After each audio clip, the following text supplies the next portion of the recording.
My name's Dan Baker. This is Comrade Meow's Communist Audiobooks channel, and I'm live streaming my daily routine of meditation, yoga, and martial arts. I'm a member of the Revolutionary Communists of America, which is part of the Revolutionary Communists International. And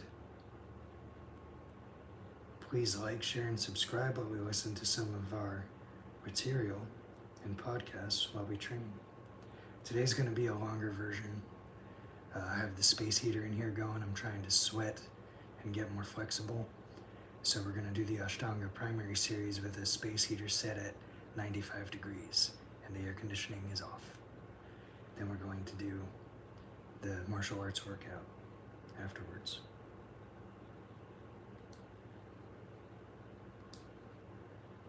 To change this world. We're not just here to analyze it and interpret it. Our plan is to intervene in the course of history. And that's actually not saying much, because the socialist revolution is not just going to change the course of history. It's going to usher in the beginning of a truly human history. That's the way it's going to be seen. In hindsight, by future generations, they'll look back at the socialist revolution as the beginning of civilization, as that moment when our species finally took that step from its brutal, prehistoric class barbarism and finally began to operate like a human society should. When people finally stopped exploiting and starving each other.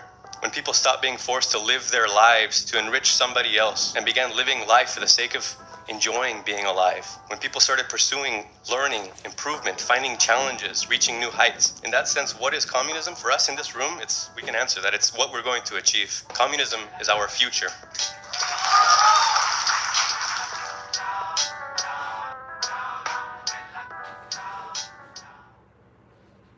The Russian Revolution gave us a picture of what might be possible under genuine socialism. It was the women who moved first. That has to be underlined. The men actually followed the example of the women in February. And it wasn't just in Russia. This has happened many times in history. The women come out and actually sometimes shame the men and pull them out of the factories. All oppressions, not just women's oppression, but racism, homophobia, national oppression, and so on, it's used by the capitalist to divide the working class. You need more organization of the movement itself, but you also need the working class to join in the struggle as a class. You need to uproot the system. You need to end capitalism. And therefore you need a socialist revolution where it's not just reforms, but all the things that stand in the way of women's liberation are removed. Where you don't have a ruling class that tries to divide the working class, where you actually have real equality. Palestine, we see your fight. Palestine, we see your fight. Workers of the world unite. Israel doesn't act alone. Fight the ruling class at home. Fight the ruling class at home. Genocide in Gaza. Where now the death toll of women and children is approaching 30,000. After the capitalists need to overthrow their system.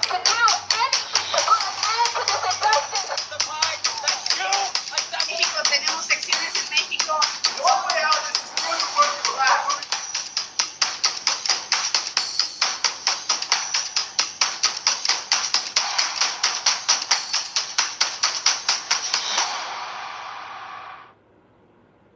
For the communist layer of society, they're asking, how do we carry out a socialist revolution? How do we organize successfully to make that happen? Lenin answered this question in practice. That's the significance of the Russian Revolution. When revolutions break out, when mass uprisings break out, the mass of the population rising up out in the streets, if you don't have a party before those things happen, it's too late to build a party in the midst of that. All the years of preparation ahead of 1917, all the debates and discussions, all the work they did to win over the more advanced sections of the working class, to train those layers theoretically, to actually study the ideas of Marxism, learn how to agitate. Then, when 1917 hits, those cadre, those revolutionary fighters, that skeleton of a revolutionary party is activated and can actually have an influence and can actually win over an even broader section of the population, which of course at the end was a majority of society, which is what allowed them to take power in October of 1917. If we look at history, we see that students can absolutely play a catalyst role for movements in certain contexts. And in any case, students often serve as a barometer of the mood in society. But the thing is that their position in society doesn't allow them to seriously tackle capitalism. In order to do that, you would need to link up with the working class, which absolutely does have the role in production, the role in society, which by virtue of withholding its labor can shut down capitalism. And so I think as communists, when we participate in these movements, another emphasis we make is that we need to broaden out the scope of the movement, expand, link up with the staff workers, with the faculty, with the workers in nearby industries, and explain that through united action of the working class, it is possible to shut down the war machine. When they fight the boss, they very, very quickly learn that what the politicians and the media and the education and the facilities, all the religious leaders, they always talk about our government. This is our government. It's our constitution. Well, you find out, is it really our government when you go on strike and the police stop you from having a picket line to shut down the factory, right? Or when everything that you do is being attacked by the state apparatus. And then you find out it's not really our government in the sense of being a government of the working class. It's our government in the sense it's a capitalist government. It's only our if you're a capitalist. And the rest of the people, that government is not in their hands. So then people start to draw a conclusion, maybe we need our government like a workers' government. And once people start to draw these conclusions, once you start seeing this, you will not unsee it. You will gain politically. And this is how consciousness can arise just from the conditions. There was a member of the Emancipation of Labor, Vera Zasulich. Her temperament was more, let's all get along. Do we really need to have this kind of like a vicious approach? She told Lenin one time, Plekhanov, he's a greyhound. He shakes his enemies and then he lets them go. But you're a bulldog. She says, you have a deadly bite. And then Lenin repeated that. Oh, a deadly bite? He liked it. He had that bold, if you read this, you can see the method of a bulldog here. But it was not gratuitous. He wasn't just doing it to attack his enemies. He was doing it to transmit ideas to his followers, to the Marxists, to help people understand this is where the line is. That sharpness, that line is what created the power of that ideological cohesion among the Bolsheviks. A lot of people may be surprised to hear this. Most major unions in this country either were founded or became powerful because of communists, socialists, and anarchists. It was the left that really built the trade unions. There were 4 huge strikes in 1934. One strike was the Minneapolis Teamsters strike that was led by Trotskyists, and it was successful. That transformed the Teamsters Union from being a small, skilled trades union into a big industrial union powerhouse, which it is today. The same year, you had the West Coast Longshore strike, which was led by the Communist Party, and that built the West Coast, the ILWU. Then you also had the Mustyites. They led this mass auto parts strike in Toledo, Ohio in 1934. So you had 3 big strikes that were successful. You had another strike that was led by the AFL, wasn't led by radicals, but that was defeated by the most ruthless means. They even took like what had been a German prisoner of war camp for World War I in Georgia. They used that as a concentration camp to put workers and their families. This is what it took to defeat those workers.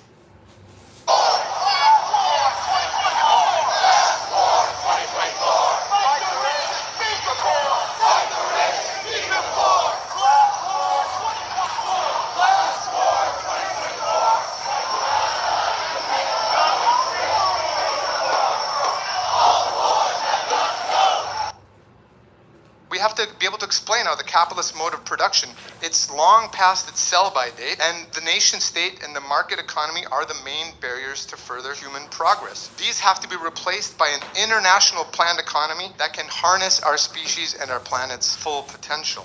Now, we need to explain to people, and we got to start with understanding this ourselves, the mechanics of exploitation under capitalism and how oppression is a function of that. We need to understand what classes are, what the main classes in US society are, and how the different relations of these classes to the means of production lead to the need for political and organizational class independence. We need to be able to explain the fundamentals of bourgeois politics, how the Democrats and Republicans are in essence the same party. They're the party of property, and that they have 2 right wings. We need to make it clear that the reformists, the so-called liberal socialists, and the progressive wing of the bourgeoisie are doomed by the fact that they limit themselves to capitalism.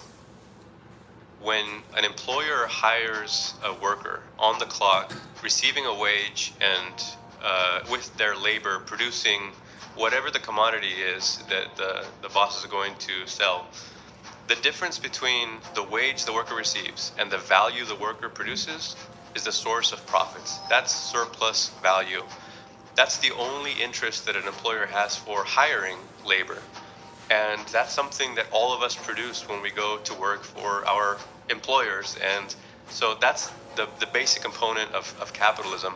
That struggle over that surplus is the class struggle. That is the class war happening 24/7 around the clock. No matter who wins the elections, an enemy of the working class is going to be sitting in the Oval Office next year. And they call this democracy. Take your pick. Which of the warmongers is going to get to plunge the workers of the world into further violent chaos and economic dislocation? We say no matter who wins in November, prepare for class war.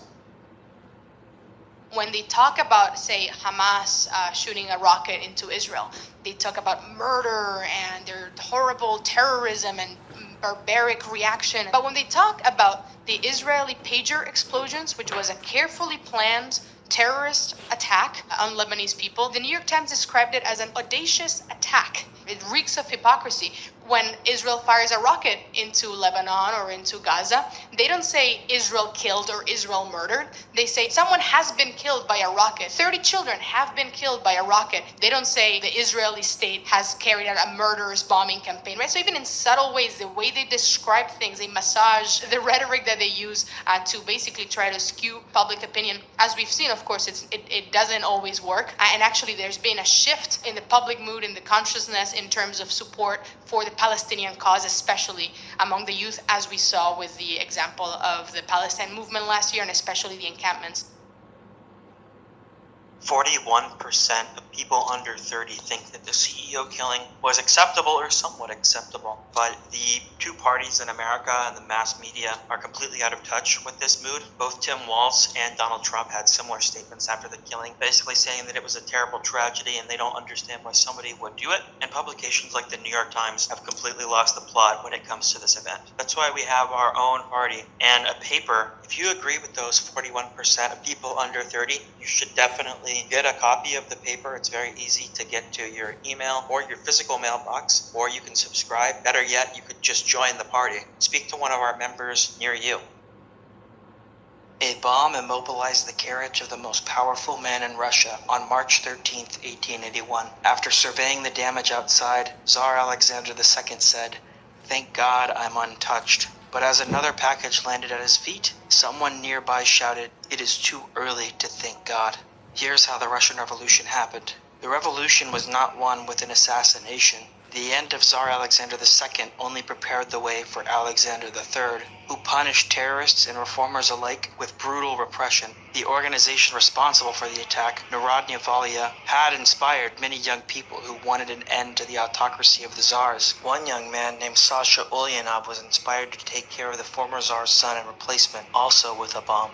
However, the plan was sniffed out by the Tsar's secret police, and Sasha was executed with his co-conspirators. This left his family devastated. Along with the grief, his brother Vladimir felt that there had to be a better way to fight the autocracy. In 1901, Vladimir wrote, "The immediate task of our party is not to summon all available forces for the attack right now, but to call for the formation of a revolutionary organization capable of uniting all forces and guiding the movement in actual practice and not in name alone. That is, an organization ready at any time to support every protest and every outbreak and use it to build up and consolidate the fighting forces suitable for the decisive struggle." Sasha's brother, Vladimir Lenin, ended up being successful in leading this organization.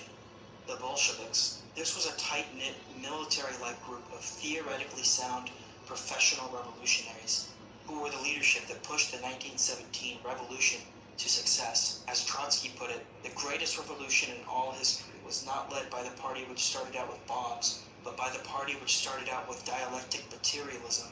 Without the Bolsheviks, the revolution would have fallen apart. The Bolsheviks were able to guide this movement of workers in the right direction only after years of training and preparation for the task. That is the only way that workers win. It was true then, and it's true now.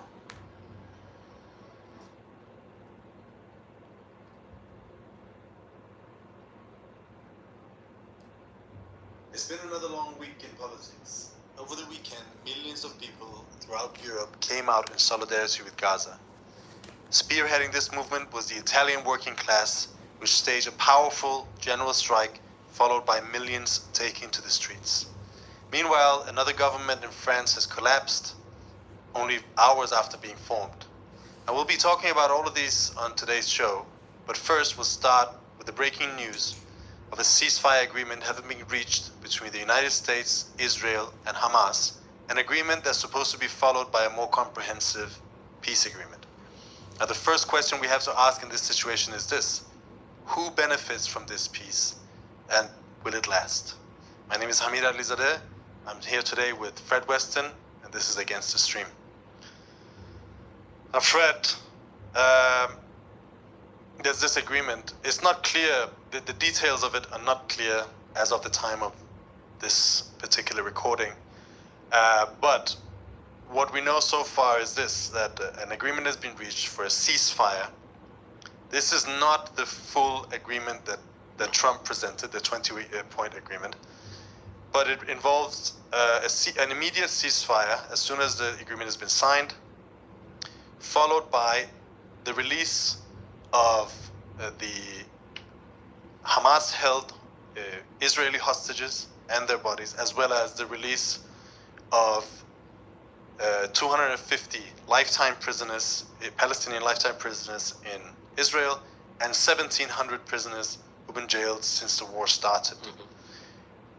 Now, that's supposed to be the first stage of a deal that would then go on towards a more long-term peace that we can talk about. But it's clear that this is not the full peace. Now, the second part of the peace is that a technocratic administration will be imposed on Gaza, led by Donald Trump and Tony Blair, the peaceful, most peaceful, peace-loving guardians of peace ever known to mankind. And Hamas will withdraw from, will cede control over Gaza. In the original agreement, it said it would demilitarize. We'll talk about that. And the people who will start patrolling Gaza, in effect, with armed forces, will be Islamic regimes such as Turkey, Egypt, Jordan, and others. It's not clear yet which ones these will be. Now, what's your immediate reaction to this deal? Well, first of all, I would compare what Trump has done with, if you hold a gun to somebody's head and say, hand over everything you have, otherwise I'm going to shoot. What choice do you have? This is not an agreement between equal partners on equal conditions. What he offered was, you either accept the deal or it's total obliteration, total massacre. This is the guy that's seeking the Nobel Peace Prize. Yeah. If they give it to him, it will add to the mockery of the whole thing over the years. But what seems likely is that at least phase one of this deal will be kept to, it will be signed up, and there'll be a ceasefire. Now, what we have to remember is there have been many, many ceasefires over the decades. All wars end eventually, in one way or another, either with the victory of one or the other, or a stalemate, a temporary peace. But unless the underlying problems are sorted, nothing has been solved. What you've done is a temporary peace, which obviously, I'm sure that a lot of the Palestinian people, ordinary people in Gaza, will be relieved at the idea that soon the bombs will stop dropping on them. They won't have to worry where they're sleeping, where they're going. But it won't change the living conditions which have been created. Yes, and also I would say, what are they getting? They're not getting the idea of a Palestinian homeland is further away than any time before. Yes. What they're getting is a committee that's going to manage their affairs, Donald Trump is going to be at the head of that committee. Yes, and this is a committee that doesn't have any relation to the Palestinian people. It's foreigners. It's an occupation. It's a colonial force almost. You can compare it to. Well, I would rather compare it to a prison board. That's kind of what it is. And then they will be guarded and forced to accept the dictates of this committee by foreign troops as well. So the Palestinians are not getting anything from this. They're not getting self-government.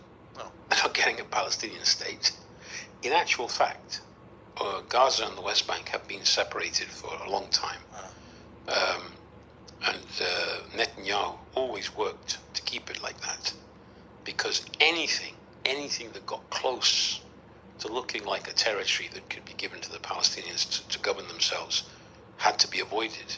He always did that. In fact, he was happy to have Hamas governing Gaza in opposition to the administration in the West Bank. But this is simply a ceasefire, and then an outside force comes in. I was looking at the deal, and one of the points refers to even Palestinians who will be trained as police, security forces, excluding Hamas, obviously. That reminds me a little bit of the West Bank, where the Palestinian Authority has a police force, but it's to police the Palestinians for Israel. Yes. This will be the same thing, with the added element that it would be a foreign force under the control of the imperialists, the Americans and others. Tony Blair, the man who took us into the Iraq War in Britain, is a joke.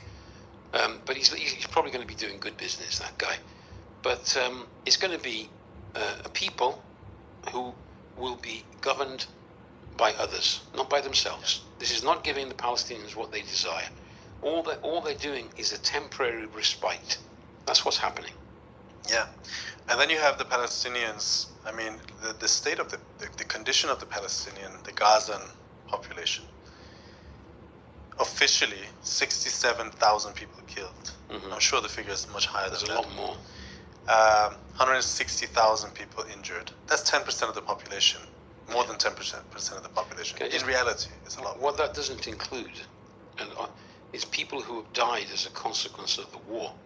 Yeah. Not being killed directly by bombing or shooting, but people who have died because the hospitals are destroyed, the ambulances can't get to them. Or, imagine having dialysis in these conditions. I mean, you're going to die. Sanitation destroyed. Clean drinking water destroyed. Yes. Electricity destroyed. Food. Food destroyed. 98% of cropland, That's right. according to some report, needs rehabilitation. That's just another way of saying it's completely unusable. It's probably filled with explosives and chemicals, and it will take forever to clean up.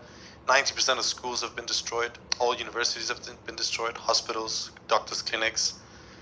All the basic conditions of civilized life has been completely destroyed. Now, in the deal, it says that there will be a reconstruction and so on, but we all know that is a long way from ever happening. The vast majority of buildings in Gaza have been destroyed. Almost all buildings have been damaged. Mm-hmm. Most of them have been completely destroyed, uninhabitable. Which means what? Which means in the best scenario, let's say, according to this plan, you will have a Palestinian population for decades of millions of people being forced to live in tents and barracks, makeshift, whatever, with little to no, none of the fundamental pillars of having of civilized life. That's right. And they'll be reduced to barbarism. That's what's going to be in store for them. So that is what the Palestinians are getting from this. And of course, you can say, I can imagine I've been following a few journalists, and they said there's a sense of relief in a way, because at least there's no more bombs falling for now. But it doesn't really solve anything. for the Palestinians. The condition of the Palestinian people, and in particular the one in Gaza, has never been as bad as it is today. And there's no end in sight for this. There's no perspective for an improvement of this. But I think another pertinent question to ask is, what has changed in the past 2 years for this peace to come now? Right? And I think a lot of people will ask themselves this. Why was this peace not achieved while Biden was a president? Why wasn't he forcing this onto Netanyahu? Why wasn't Netanyahu? I mean, what did Netanyahu get? He said he would bring back the hostages. That's what he promised to the majority of the population. Then he promised his right-wing allies that he would annex Gaza, and he promised that he would destroy Hamas. None of that has happened. Mm-hmm. None of that has happened. And if anything, Gaza's left more ungovernable and more unstable than ever before. Although right now maybe there's a temporary peace. So the question is, what changed? I think what changed is not what was possible. They could have made a deal any time, obviously.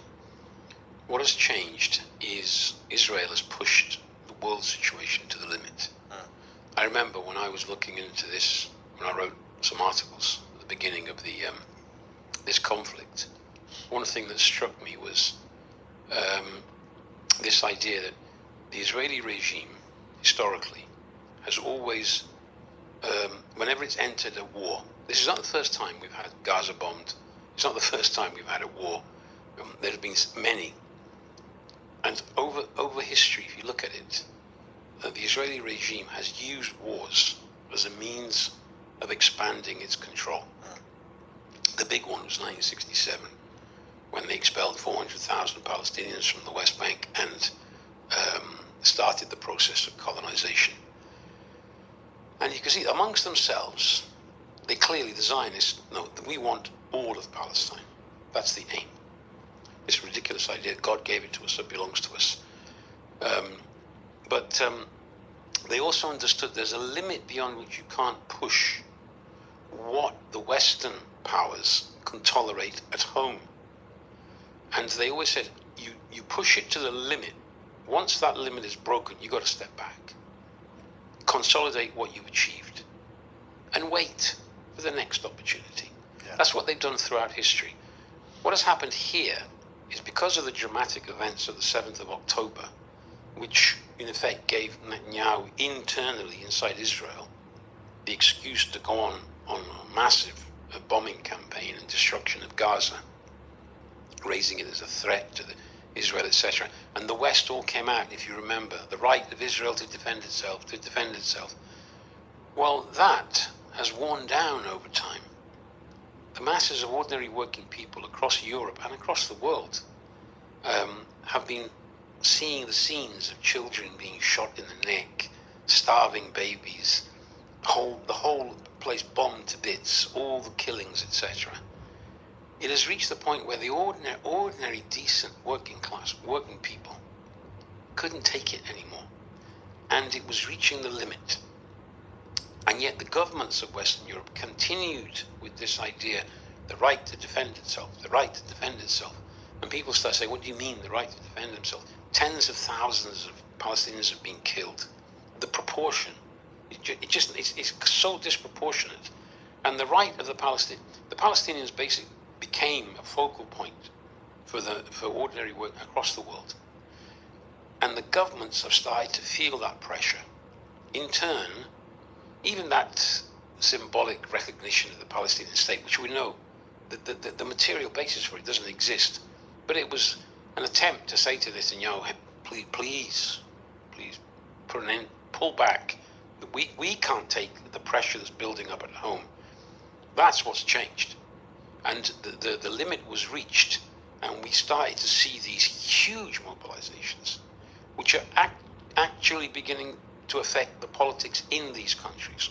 So what Netanyahu pushing his interests, there are these there's the interest of the whole Zionist ruling class, which we know what it is, but he also had his particular interests.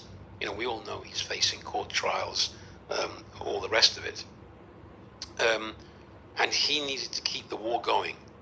So there's an element of his interests being pushed to the limit, and other things that changed. He bombed Doha. That is like crossing a red line for the Arab regimes. The Arab regimes are all too willing to cooperate and to normalize relations, and Trump has been trying to achieve that, the Saudis and the others. For him to have bombed was to push them to the point where they had to say to Trump, no, this and no more. We're not having this again. This guy has gone beyond the limit. You've got to do something. What's interesting is that what they openly said, either you stop this guy, or we are going to have to turn to Russia and China. Yeah.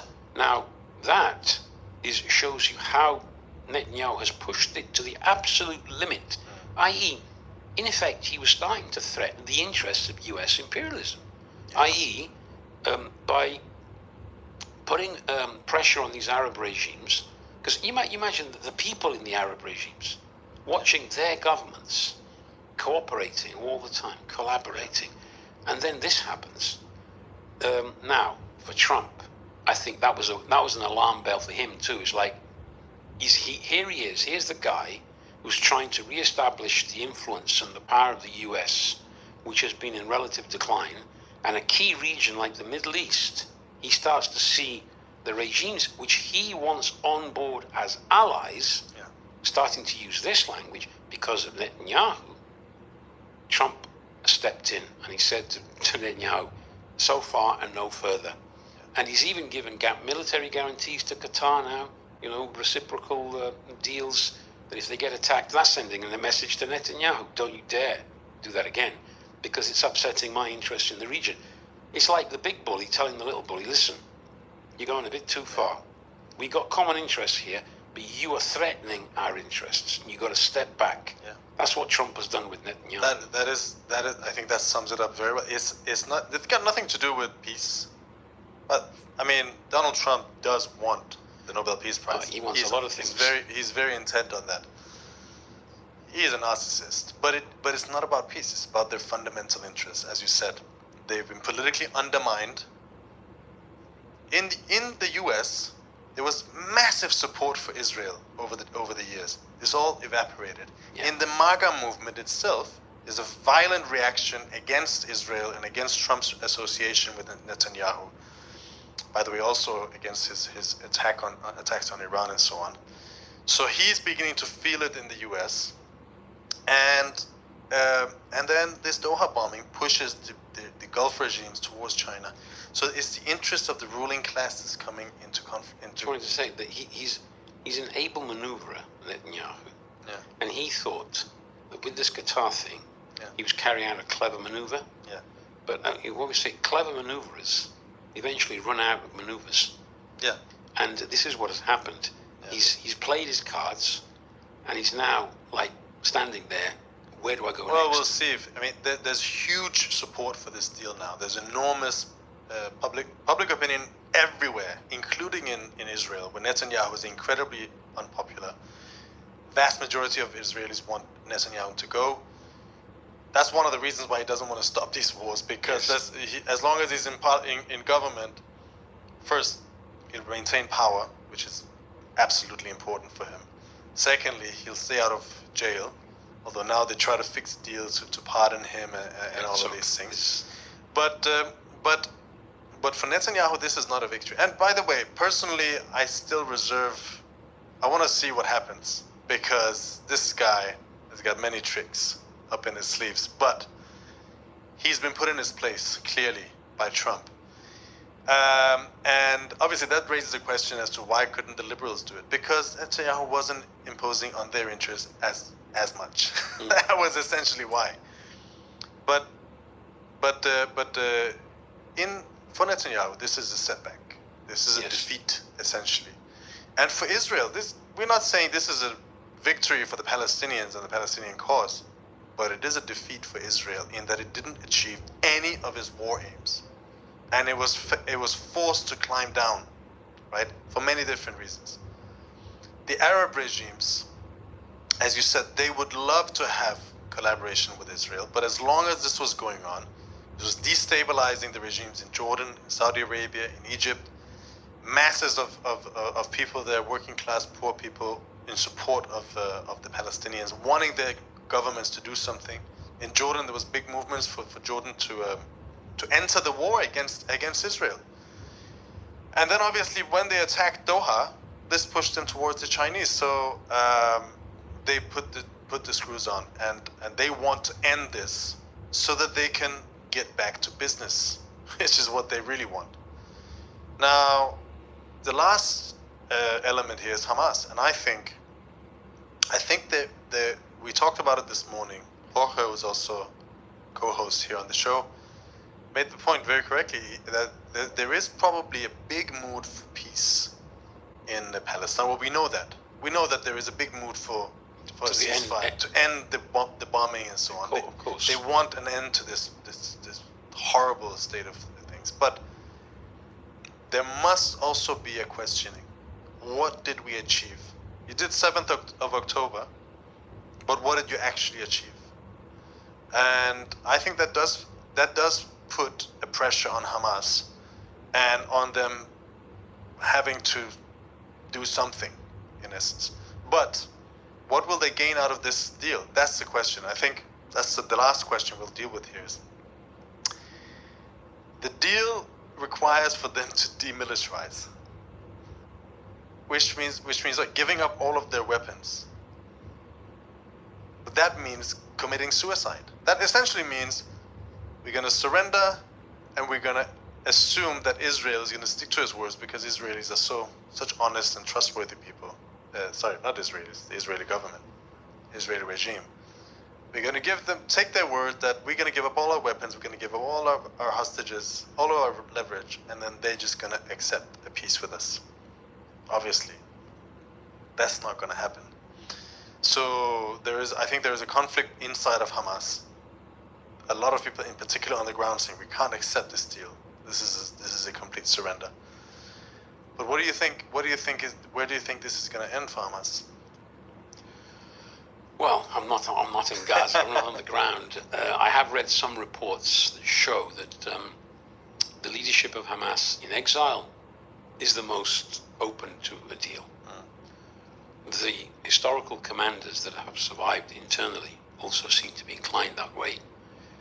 But the younger recruits, thousands of Hamas fighters have been killed, but thousands have replaced them.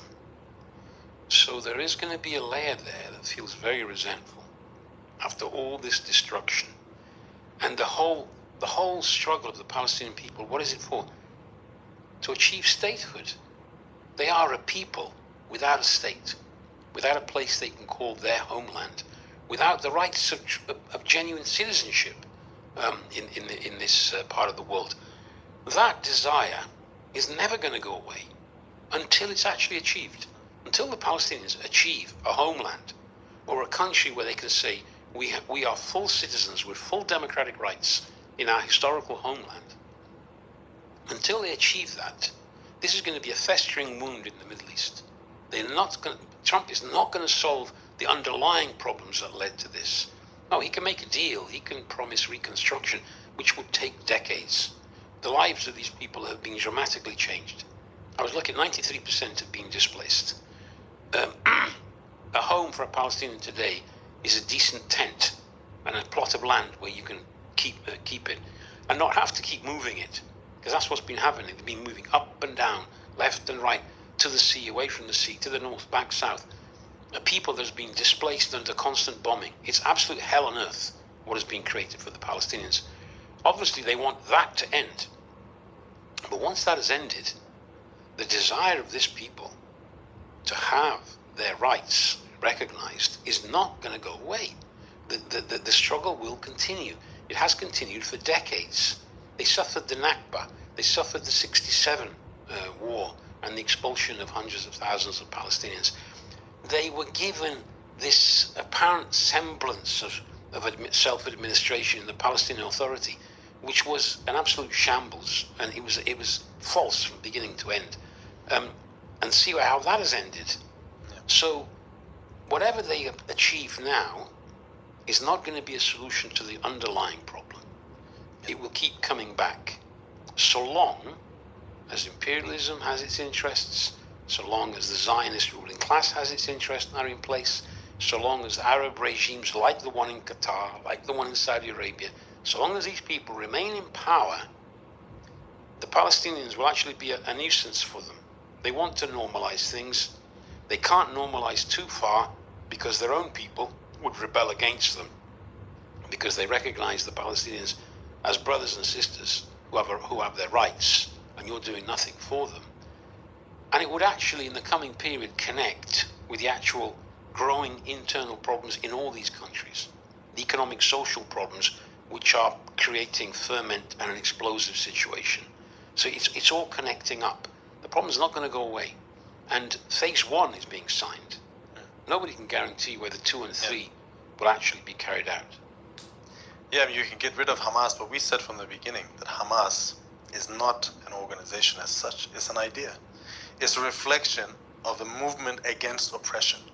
I mean, we talk about the desire for a homeland, but even if we disregard that, just the desire not to be oppressed, that will be enough to force a resistance movement amongst the Palestinians, who are going to be suffering under terrible conditions.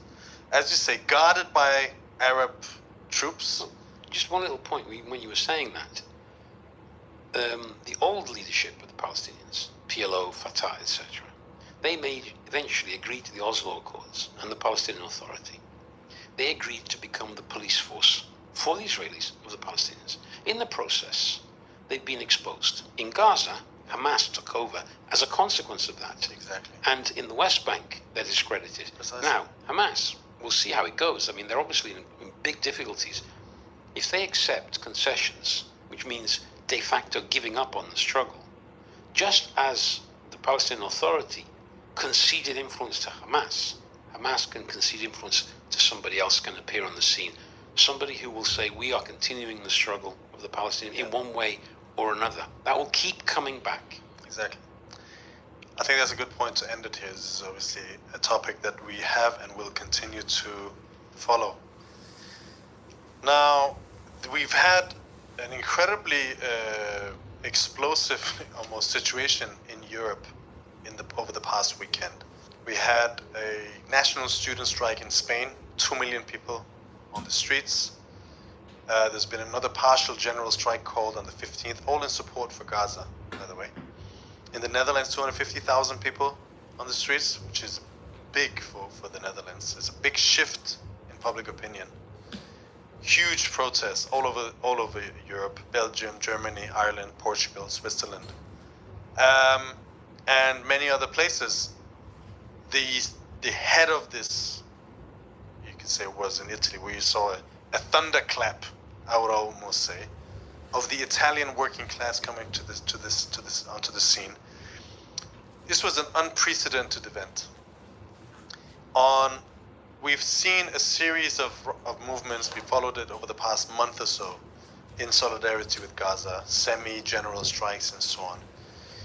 And on Thursday night, we saw when the aid flotilla was intercepted, last Thursday night, intercepted by Israel. We saw spontaneous mass protests erupting all over Italy. That was Wednesday night, sorry. Throughout Thursday, we saw, again, huge protests everywhere, with people blocking train stations, blocking ports, and so on and so forth. Then on Friday, we saw a massive general strike, called by the CGIL and the USB. CGIL is the biggest trade union federation. The USB is the smallest one, probably. And millions of people on strike in support. This is a political general strike in solidarity with Gaza. And then you saw over the weekend, in particular on Saturday, again, up to 2 million people on the streets. 1 million man march in Rome. We've seen a rising movement of direct action, people blocking, as I said, train stations and so on, but also more importantly, ports, with dock workers and activists blocking the, Israeli-bound ships from loading and docking and so on and so forth. This is, by the way, spread. The idea of blocking shipments to Israel is beginning slowly to spread. It's becoming more and more widespread. There was a dock workers union, all European-wide dock workers meeting in Genoa, which put this forward.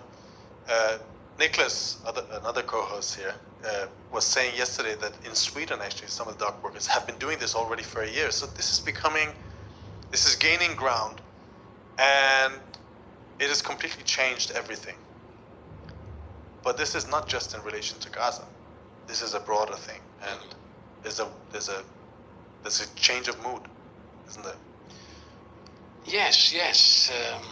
There's a huge change of mood. Italy has dramatically changed as a result of Gaza. But it's not just Gaza. It's the connection of the butchery, the tremendous oppression of the Palestinian people that millions of people in Italy reacted to. But it's connected also to the problems in Italy. We've said it, Gaza has been like a catalyst which has brought to the surface all the contradictions in Italian society. I could give you some facts to show you what the situation is in Italy before we go back to this question. Italy is the country in Europe which has actually seen not just a fall in wages because of inflation, an actual nominal decline in wages over the last 20 or 30 years. And since 2008, real wages have gone down by 9%. That's the real scenario that you have in Italy. Now, with that, add to that the cumulative inflation of the period 2021 to 2023 of 18%. And you actually have statistics which show 30% of households in Italy have actually reduced the quantity or the quality of the food when they do their grocery shopping every week. And even those that haven't reduced the quantity will reduce the quality because of the falling purchasing power, the falling wages. But on top of that, the general situation in Italy, the debt, which is close to 140% of GDP, 3 trillion euros. Productivity is stagnant, investment is stagnant, wages are way behind the rest of Europe, and the economy has been, in effect, stagnant, 0 to 1% growth, almost nothing. The age of retirement has been increased, and some figures I was looking at is that the number of people who've given up, for instance, on a minor operation they might need, or even serious operations, because the waiting list is literally years. Unemployment has been creeping up. Youth unemployment is over 20%. The social economic conditions in Italy are intolerable for the masses. All they have is now 2 or 3 decades of constant pressure, constant whittling away of the real value of wages, living conditions, healthcare, education. All of this has been building up and building up and building up. And at the same time, as this is happening, they're being told, you've got to accept more sacrifices in order to spend billions on increasing military spending.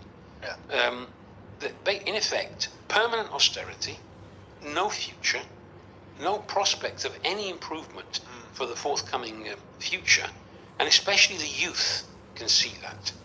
These are the conditions in which this recent event took place. That's what we have to look at and understand. I was making the comparison. I was reading about Vesuvius recently, the volcano, and one report said, it's been dormant since 1944, hasn't erupted since, but it said it's not if it will ever erupt. It's just a question of when. It will inevitably erupt, and when it does, because of the long period of that's been dormant, it will be one hell of an eruption. I was thinking that actually describes the whole of the Italian situation. Yeah. It's been not completely dormant, obviously there's always been events, but relatively calm in spite of all these worsening conditions. And there was a mood up until not so long ago of when is anything going to move? Yeah. When is things... We as Marxists have every confidence. I used to hear people saying, when the Italians going to ever do anything? And I used to think, they will move. They will move. History shows that. And it's being prepared, and here we have it. Yeah, and I mean, not just here we have it. This is an incredible event, because the level, when you talk with people on the left, often you get this cynical, but people are not so, the consciousness is so backward, and people can't see as far as you do, and they haven't read this and that, and people are uneducated. This is what we always say, the working class is uneducated. But here you have millions of people striking. That's going on a political general strike for international solidarity. That is a very high level of consciousness, which shows that consciousness is a reflection of conditions, and not a reflection of who manages to deceive you or educate you in the right way, or input the right ideas into your mind. Not that education is unimportant, but it's reality that educates the working class every single day.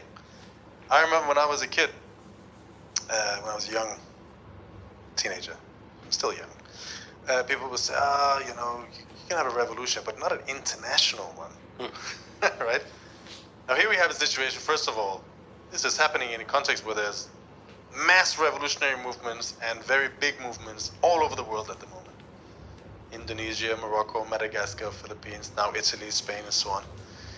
Not only that, but then here you have in Italy a very advanced international class solidarity with their brothers and sisters in Palestine. Now, one thing that I think the paradox is revealed here, which again the left could never explain. Generally, he's talking about the broad left, right? This wasn't supposed to happen, was it? Because not only were we told that the people would not come out and strike or whatever for other people, but we're supposed that Italy is fascist and is right-wing, reactionary mood. Italian people have voted in Meloni, who's a far right. Her party is linked to the fascists, and the people who are hiling and doing the fascist salute and so on. How can we explain this? On the one hand, you have a general strike with millions of people on the streets, on a very high level of consciousness. On the other hand, in the sphere of politics, you have a right-wing party, a bourgeois, populist, racist party with a racist demagogy. By the way, that's also been attacking and cutting for the past years, but we'll get to that. How do we explain this? Where's the left? Well, where is the left? The word left in Italy, amongst the millions of ordinary working people, for many of them, has lost the meaning it once had. Because what is being presented as the left are, in effect, bourgeois politicians. In Italy, you have this the centre-left and the centre-right. You see, there's no such thing as the left and the right. Everything has to be close to the center, all about moderation. So you have these alternating center-left and center-right coalitions. Now, I was looking at who's governed Italy for the past 30 years or so. 27 years, I think. So. Yeah, I was looking at who governed Italy before Meloni came in, because the victory of Meloni was a sudden change, obviously, because she had 4%. Yeah. Somebody had 4% 3 years ago is now the Prime Minister of Italy. Yeah. That is a sudden change. How did that happen? Well, in the previous 27 years before Meloni came to power, for a majority of those years, I think about 2/3 of that period, Italy was governed either by left or center-left coalitions, or by technocratic governments which the left supported in one way or another. So this left is tainted with all the policies of the past 30 or more years, all the austerity that's been carried out. I went and looked up an interesting study by two professors. I've got it here. I wanted to quote it, if you give me a minute. It's the study. It's by two professors at the Lewis University in Rome. It's a private university in Rome, the Department of Political Science. And it's about privatization in Italy. And it explains how, I mean, there were privatizations previously, but the actual big push for privatization began in the 90s. And he studies, these professors studied what happened after more or less 1992. There's a lot I could go into about that period, but there's no time here. But what's interesting from this study is that he shows that once the program of privatization was launched, and interestingly, there were two technocratic governments. There's been many, but there were two. One was the Ciampi government and the Dini government. These two governments, Ciampi was the ex-governor of the Bank of Italy. Yeah. Dini was the ex-governor of the Bank of Italy. Italy has had a lot of these technocratic governments. Draghi, more recently, was the ex-governor of the European Central Bank. The Italian bourgeoisie has actually placed the men of finance capital in the key position of prime minister, When they needed it. governing over the country and running the process of privatization, austerity, tax on pensions, the Dini pension reform all those years ago, which had the impact of reducing the size of people's pensions. More recently, they've increased the age of retirement. It's been constant pressure for 30 years. This report actually says that once the process started in the 90s, every time there was a change, let's say a shift from the center left to the center right and back again, there was never an interruption of this program. Or both fronts, both center left and center right, carried out this program incessantly for 30 years. But what it does highlight, it actually says, at one point, I want to find it, they asked the question, let's see if I can find it. Who made the most cuts? Yeah, no, it says, here it is, the question. Are Italian privatizations right-wing or left-wing? Interesting question. The conclusion he comes to is neither, because both of them. But he does say that these professors do say that they both carried on the same program, but far more was achieved by the center left in terms of privatization than the center right. The center left parties, the ex-communist party transformed first into the PDS and now it's the Democratic Party, in different coalitions, contributed massively to privatizing the huge public sector that existed. And he says there's no fundamental difference. That's what we have to understand when we look at the political situation in Italy. And you ask yourself, why isn't the left strong? Why can't it win? Why did it lose the election? Well, the reason is to be found in this. In the eyes of millions of, a lot of Italian workers, the center-left, or the left, la sinistra, is responsible for cutting my pension. It's responsible for increasing the age of retirement. It's responsible for a lot of the cuts in healthcare, educational reforms, which is financing private schools. All of this is the reality that millions of Italian workers have faced. That explains the political scenario. There's something else I wanted to show, if I can. This is a graph which shows the participation in elections over the past, 70 years. If you look at 1976, more than 93% of Italians participated in elections. In the last election, in 2022, there was a record fall. Less than 64% participated in elections. The biggest party in Italy is actually the party of the people that say, I can't see any difference between the others and I'm not going to vote.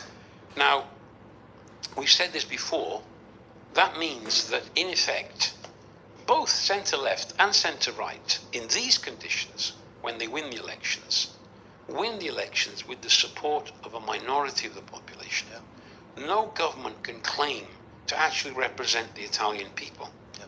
Well, I've said it before, I'm not going to go into all the figures, I could put this in an article, but the Meloni government, it was the right-wing coalition around Meloni, only got the support of about a quarter of the population in the elections of 2022. And this has continued. It's continuing. On Sunday, for example, there were elections in Calabria, and the same thing happened. Actually worse. Only 43% went to vote.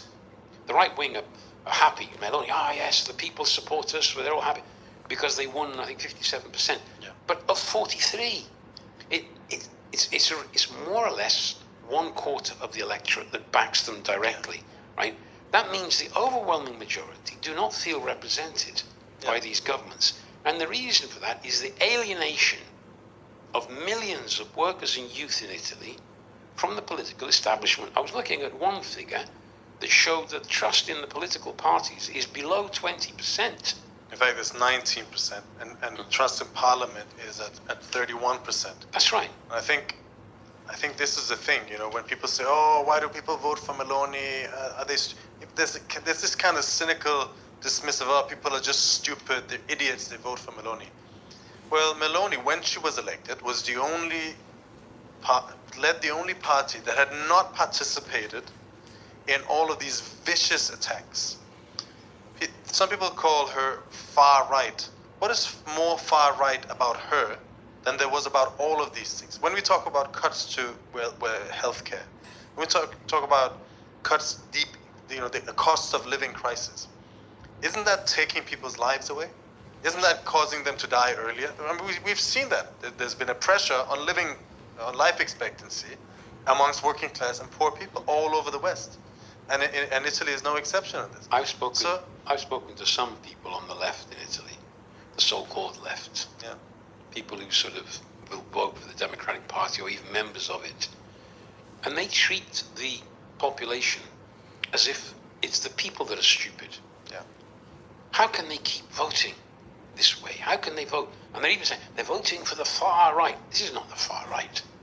This is the right-wing conservative wing of Italian politics, carrying out the interests of the ruling class.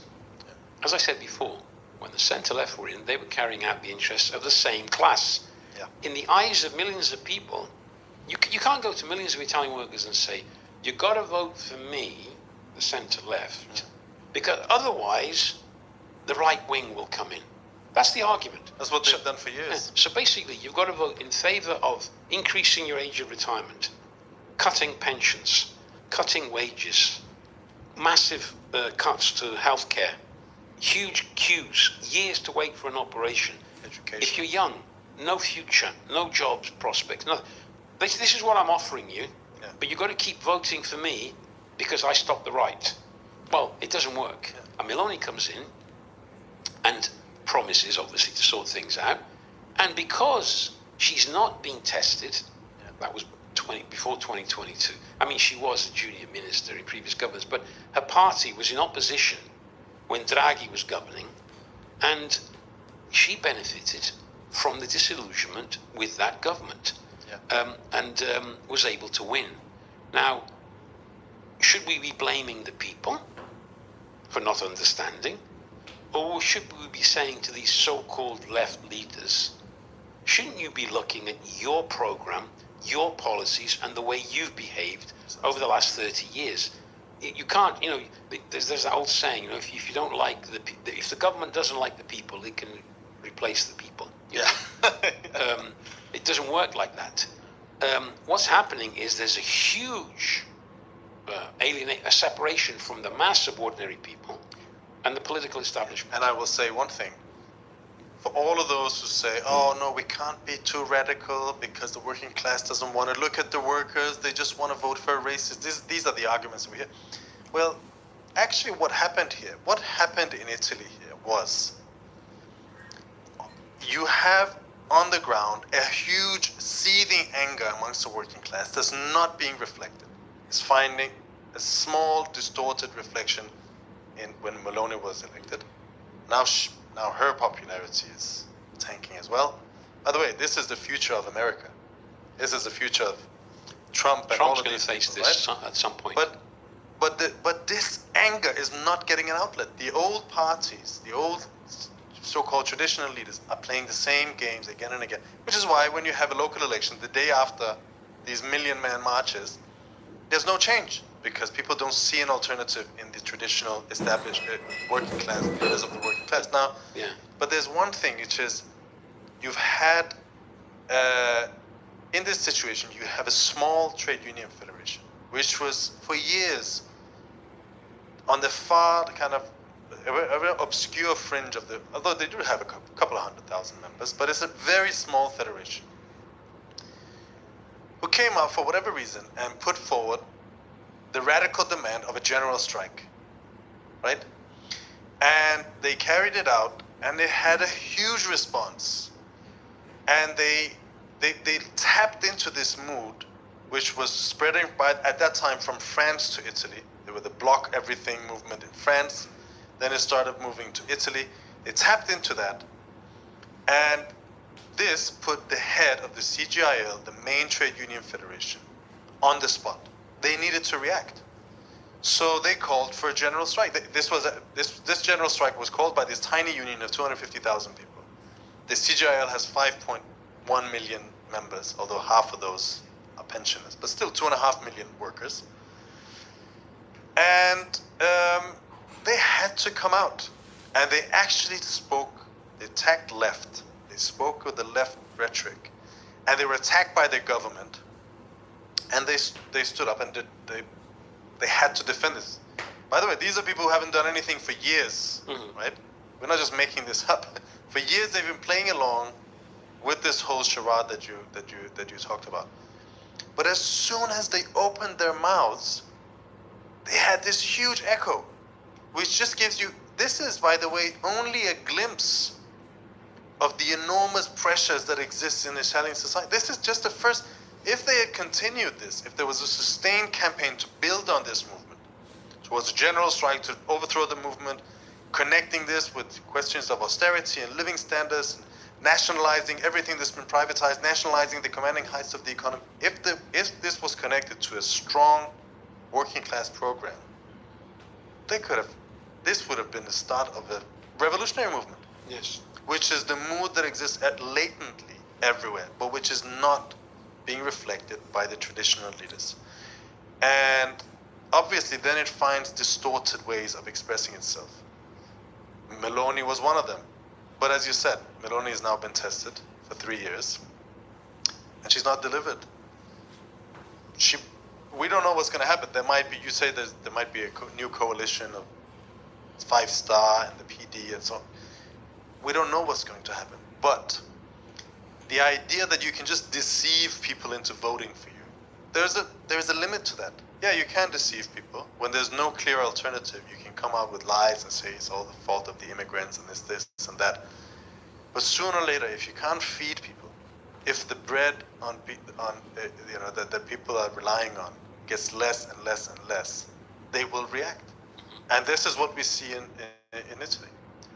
Yeah, well, look, the public debt in Italy is so big, it's becoming unsustainable for the capitalist class.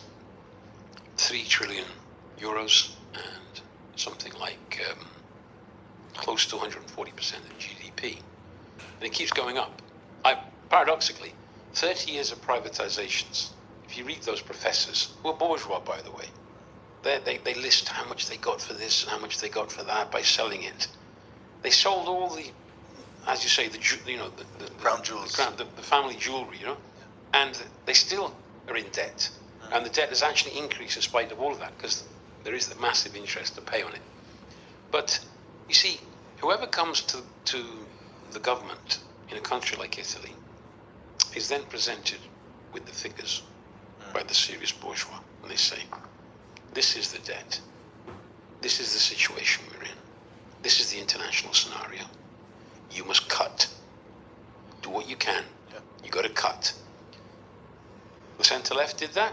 Meloni came in. She continues. She made a big noise against Draghi. And then everybody says, well, she's carrying on with Draghi's policy. Same policy. As he said, 30 years, centre-left, centre-right, no changes. Because even if you're a left party, or even the Democratic Party, which is difficult to call it left anyway, you come to government, if your starting point is that everything has to be done within the confines of the capitalist system, everything has to be done within, the finances of the state, the structure of the capitalist economy, the banking system, finance, capital, the European Union, international, you've got to play according to the rules of the system. And those rules are, the debt has to be reduced. Therefore, whoever comes in, the program is there. You've got to carry on, as we saw before. Meloni is doing that now. But you see, Meloni shows one thing. A party of 4% can suddenly, boom, govern the country, basically. A very sharp turn in the situation, in a certain negative sense. On the other side, on the left, we have a certain parallel. The USB is a small trade union force, right? There's been a very hostile relationship between the USB and the CGL for years. The USB is a kind of more radical left union. They issued a call that had a massive echo. Why? Because millions of people were just waiting for that kind of call to be issued. And that forced the CGIL to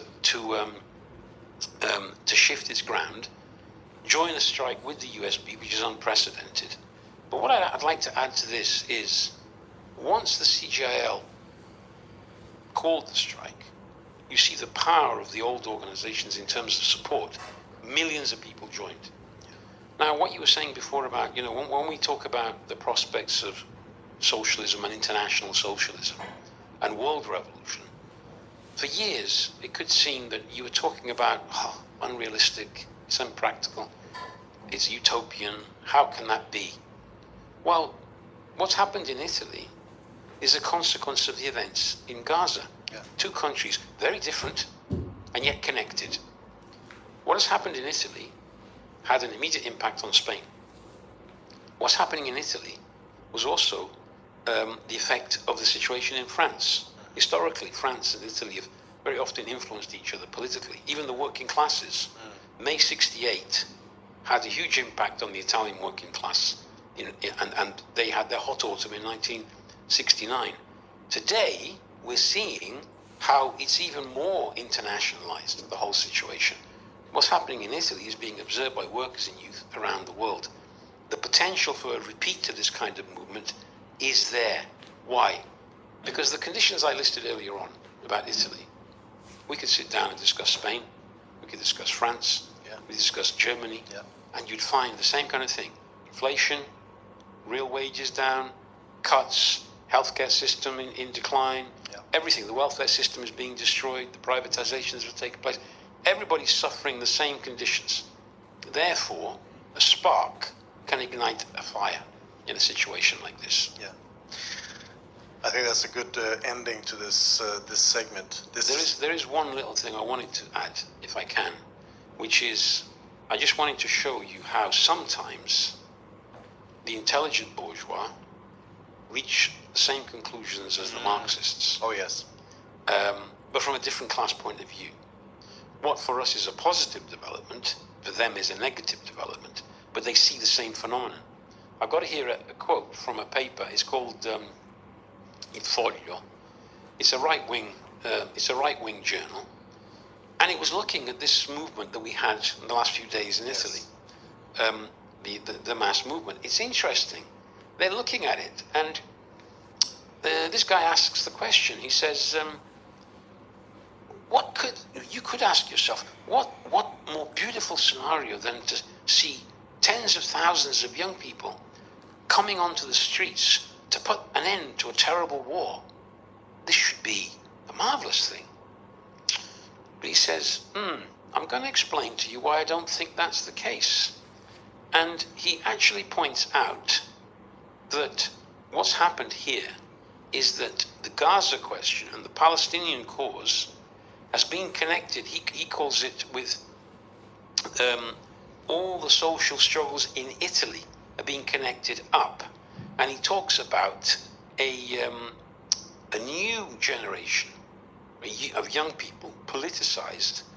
And he says this is how he concludes the article, the real news, the novelty in the situation is the birth of a political generation that has learnt to connect the struggle of, he calls it the global Israel, with all the local struggles. And he ends up, and this is not good news.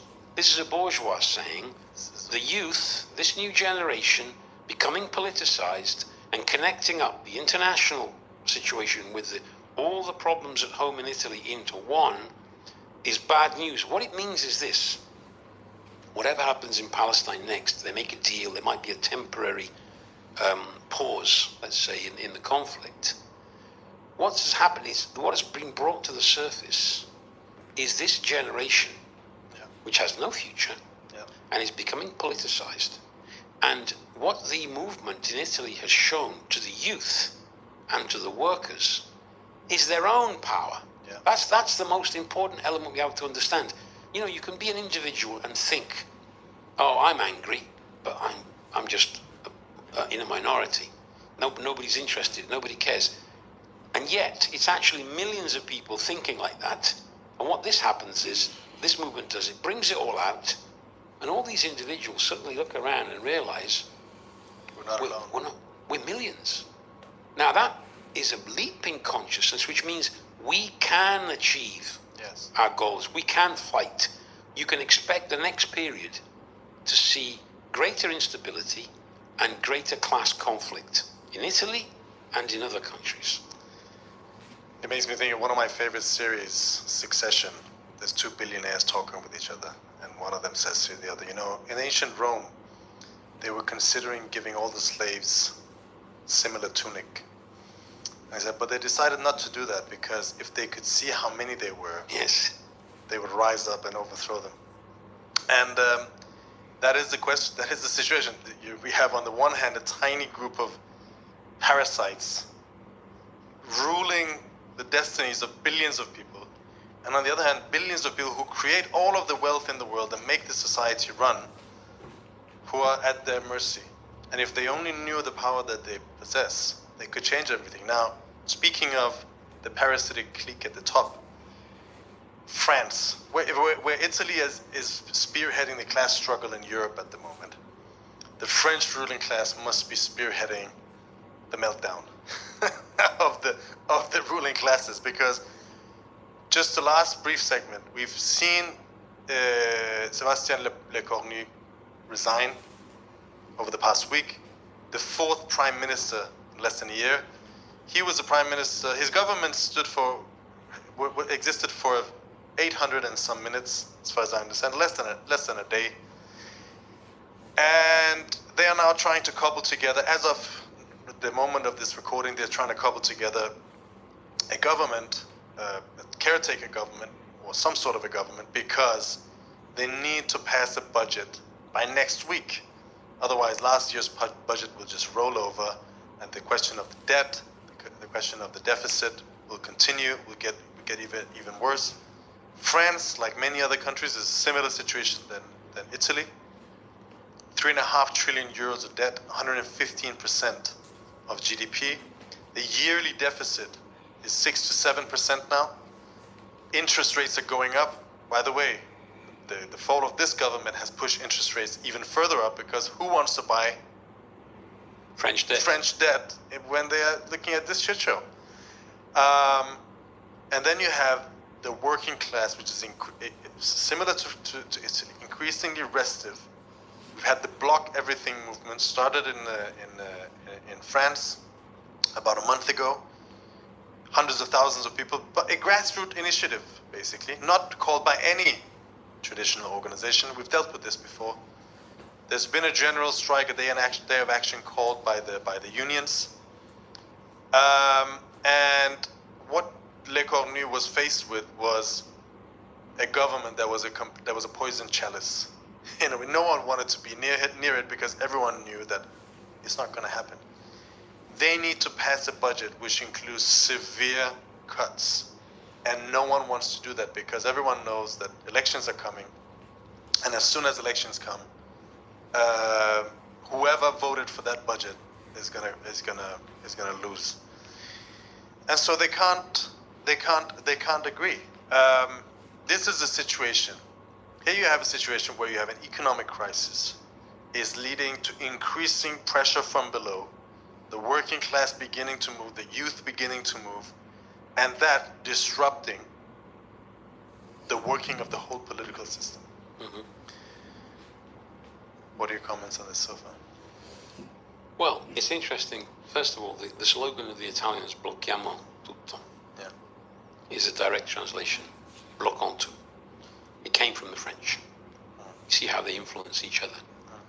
Same situation produces similar phenomena. But if we look at France, France is the second economic power of the European Union after Germany. Italy's number 3. Listen, we're just speaking about number 2 and number 3 here in the European Union. Yes. The instability of these two countries. Spain and the others are not far behind. But what's happening in France is the French bourgeoisie is under enormous pressure to act, to get its act together, basically. You've wasted time. They have carried out attacks, but they've not gone as far as, say, the German bourgeois did previously. The French ruling class cannot afford to continue like this because they are facing a serious financial crisis. That's what's happening. To stay in the world market, they've got to attack. But basically, they've got to attack the cost of labor. That's what it comes down to. And the cost of labor is not just the direct wages. There's the social wage, as we were saying about Italy. It's pensions, it's healthcare, all the social benefits of a welfare state, combined with the real wages. This is the combined, you could say, wages of the working class. They've got to massively cut. They've got a problem. The French working class has a tradition. It actually goes right back to the French Revolution. You know, I think in the French consciousness there is this element. When things get really bad, you just cut people's heads off at the top. They got rid of the king. Just to say, legal disclaimer: we don't. No, I'm not suggesting. We don't suggest. I'm not suggesting that, but I'm saying that that's their history, and it's not just the French Revolution. It's 1830, 1848, the Paris Commune. You know, the first attempt of any working class in history to actually take power and change society was the French working class. And then there's the 30s, and May 68, the powerful move. It's in the consciousness, and it can recede, but it keeps coming back when a critical moment is reached, and we're facing one of those movements. Now, the problem they've got, they don't have a majority in parliament for any, either the left or the right. The centre ground is being squeezed.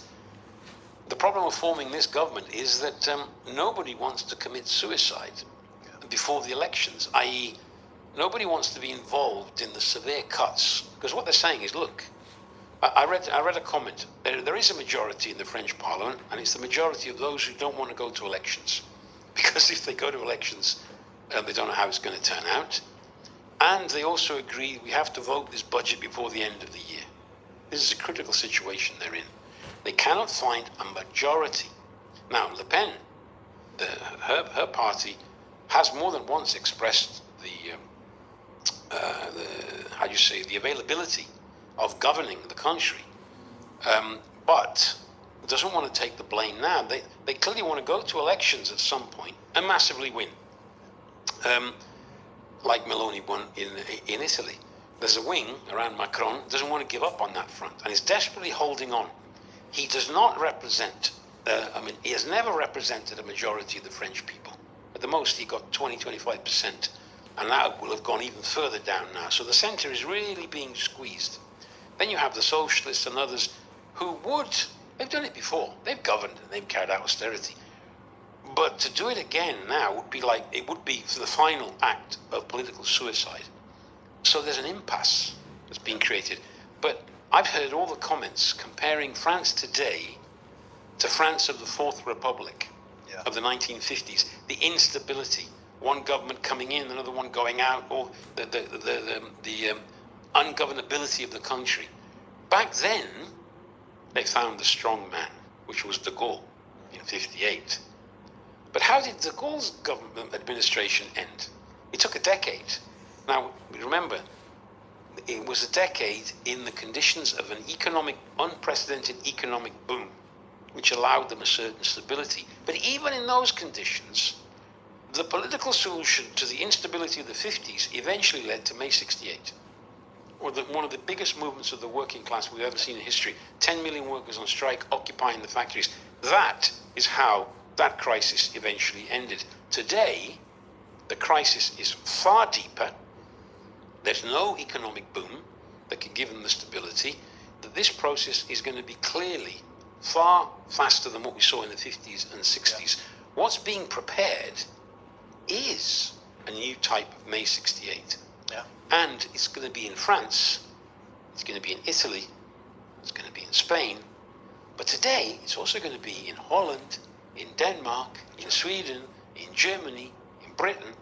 It's coming. We are entering a period of extreme instability, and we are going to see sharp swings to the right, followed by also sharp swings to the left. There's going to be both, and they're all going to be put to the test. That's what's going to happen. This is going to clarify in the minds of millions of people the impossibility of running this system in the interest of the working class. It opens up big possibilities for the ideas of genuine revolutionary communism. That is what we've got to understand. Yeah, I mean, we always say that a revolution doesn't start from the bottom. A revolution starts from the top. On the basis of enormous social and economic pressures, you see a division at the top. In the run-up to a revolutionary situation. And what Lenin explains, that the ruling class ceases to be able to rule the way it used to. Yes. And what you have in France, and what you have in one country after another, in fact, in Europe, the situation in France and Italy are not unique. As you said, they are the same everywhere, maybe with slightly different tempos and cadences, but essentially the same. What you have is a ruling class and a dominant elite, you can say, that's lost control over their own system. You have for decades the Socialist Party and the Republicans in France, just like in Italy you had bourgeois organizations that were relatively dependable for the capitalists to run the system, to make the necessary cuts, do the necessary privatizations, this and that. But after decades of austerity, after decades of attack, they've been destroyed. The Socialist Party is a shadow of itself. The Republicans are almost disappearing. And at the same time, you've had the rise of two other political forces. You have, on the right, the populists, Le Pen, and on the left, you have Jean-Luc Mélenchon and France Insoumise. But here you have Macron personally. He's also an egocentrist. I mean, just like all of them, I guess. But he has a personal ambition. But also, it kind of aligns with the ambition of the elite, of the establishment, you can say, the dominant wing and political representatives of the dominant wing of the ruling class, who want to maintain power at any cost. Which is why, for example, and that is a part of this whole crisis, which is why they haven't. The party with the biggest number of votes, biggest share of the votes in parliament in the elections, was Le Pen's party. The party with the biggest number of MPs, because of all sorts of maneuverings and so on, well, it ended up being the left, Mélenchon's organization. The traditional right was the smallest coalition.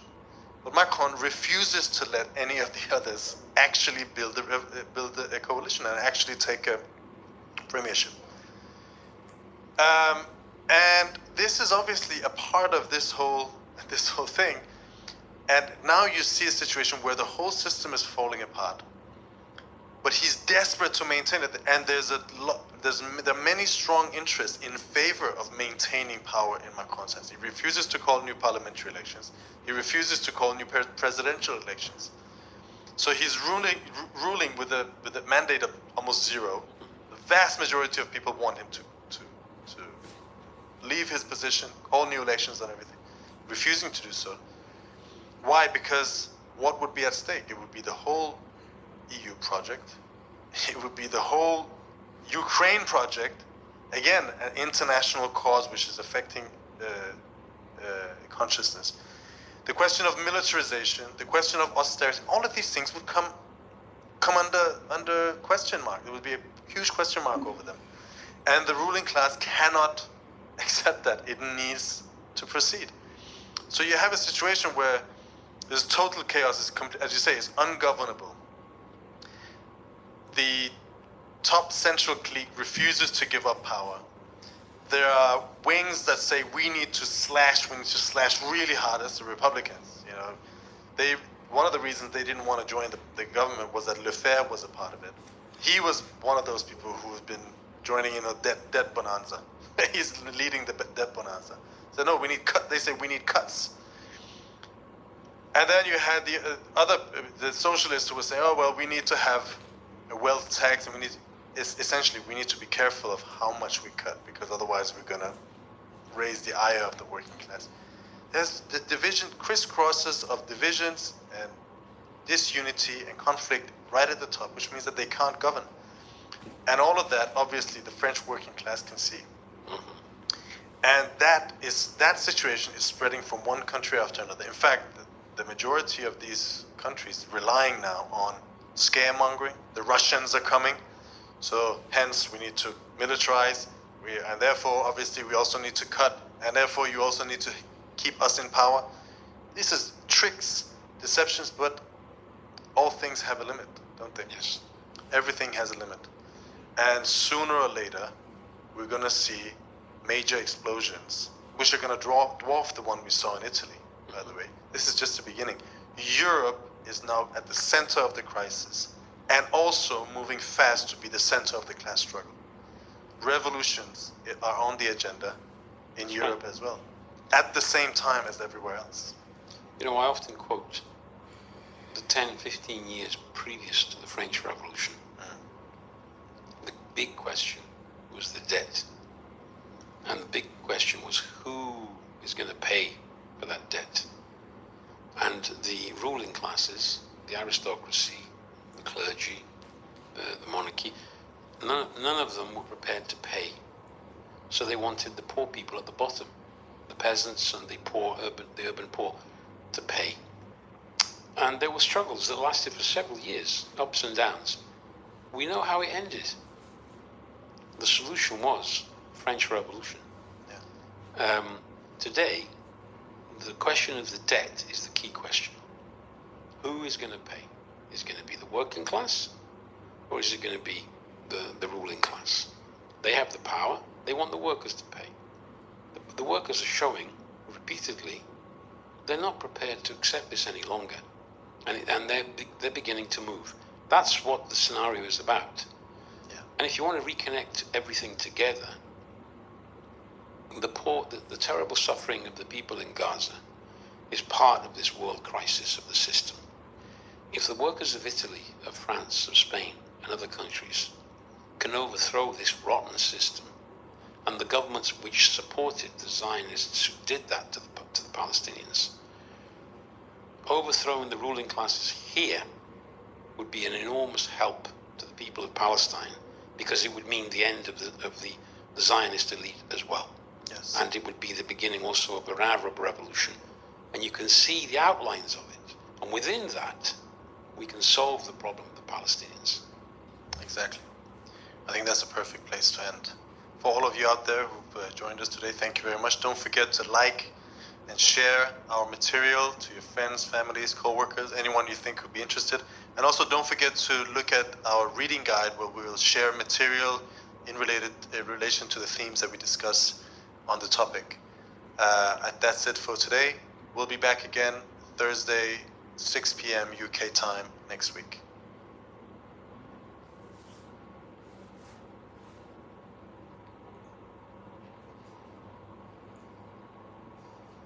Since we last recorded, Israel intercepted the flotilla. This provoked mass demonstrations all across Europe. Italy had a general strike on Friday, which saw 2 million people come out and take to the streets. The next day, on Saturday, in Spain, another 2 million people took to the streets. And then on Monday, the French Prime Minister resigned after only having been in power for a couple of weeks. There is crisis at the heart of Europe. And to discuss that with me today, I'm joined by Khalid, the London organiser of the RCP. Welcome back. Thank you. So, yeah, there's crisis in Europe. Things are happening. In a very big way. Yeah. And I think we began the episode last week by saying there's something in the air. There is. Yeah. And it's catching on. And we've released a lot of material going into detail. Our comrades in Italy and in France, in Spain, speaking about the struggles that they're actually partaking in. And I'd recommend everyone to look at that. But I thought we could maybe start with the situation in France, which has got out of control as things stand. I mean, I was thinking about it this morning. In less than a year, we have seen the fall of 3 French governments. When you put it like that, it puts things into perspective a little bit. And France is a very stable country for a long time, an important country in Europe. I mean, it's the second biggest economy in the EU. Yeah. And it all began with Michel Barnier trying to pass an austerity budget, which he couldn't. And he put a vote of no confidence forward. There was a collapse in the parliament. And then the next guy, Francois Bayrou, picked up exactly where he left off. Yes, the poison chalice. The poison chalice, he drank from that. And he proposed, I think, 40 billion worth of cuts to social spending. Significant things were on the table as well when you think about it. Like he was suggesting that 2 bank holidays should be scrapped. One of them on May Day, which was never going to go down well with the workers. There was huge cuts to healthcare, huge cuts to subsidies for the working class. And again, he couldn't get it through.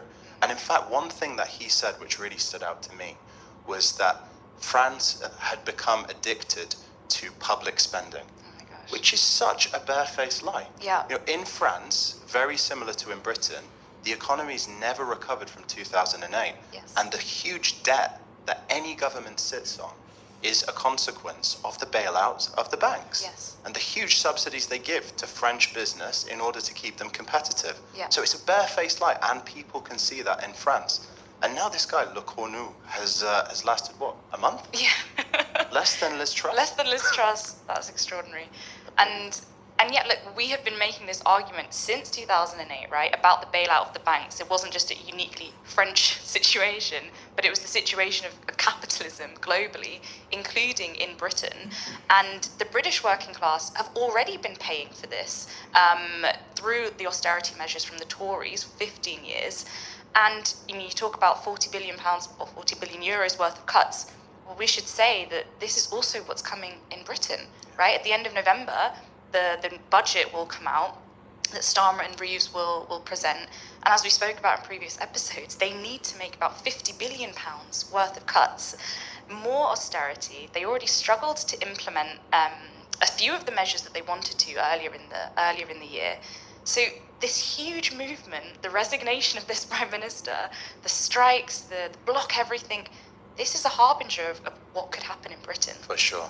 And I think Starmer is terrified about this. And this is really the defining question, I'd say, of the era we live in. Yeah. Who pays for the crisis? Exactly. And the French working class are really showing exactly how to defy what the government is trying to They're palm. trying to say it's not going to be us. Yeah. Or why should it be us? Exactly. Is the question. Exactly. And I mean, Starmer is obviously terrified about the cuts that the bosses and the bankers are trying to force the government to make. Yeah. But he's also had a headache in recent days, right? With what's been going on, the huge protests for Palestine that we've seen. And of course, yesterday, we're filming on October 8th. Yesterday was October 7th, where students defied the call of the government not to come out and protest. And our comrades were caught up in the midst of that. Yeah. I mean, we should say, look, for a couple of weeks now, it's been obvious, I would say, that the ruling class has been very terrified of the Palestine movement in general. And in the last week, they were putting a lot of pressure on through the mainstream media, saying that protests are insensitive, kind of viciously, cynically weaponizing the attack in Manchester, for example, the attack on the synagogue, which killed 2 people. Although we should say it came out that the police were responsible for the death of one of the victims.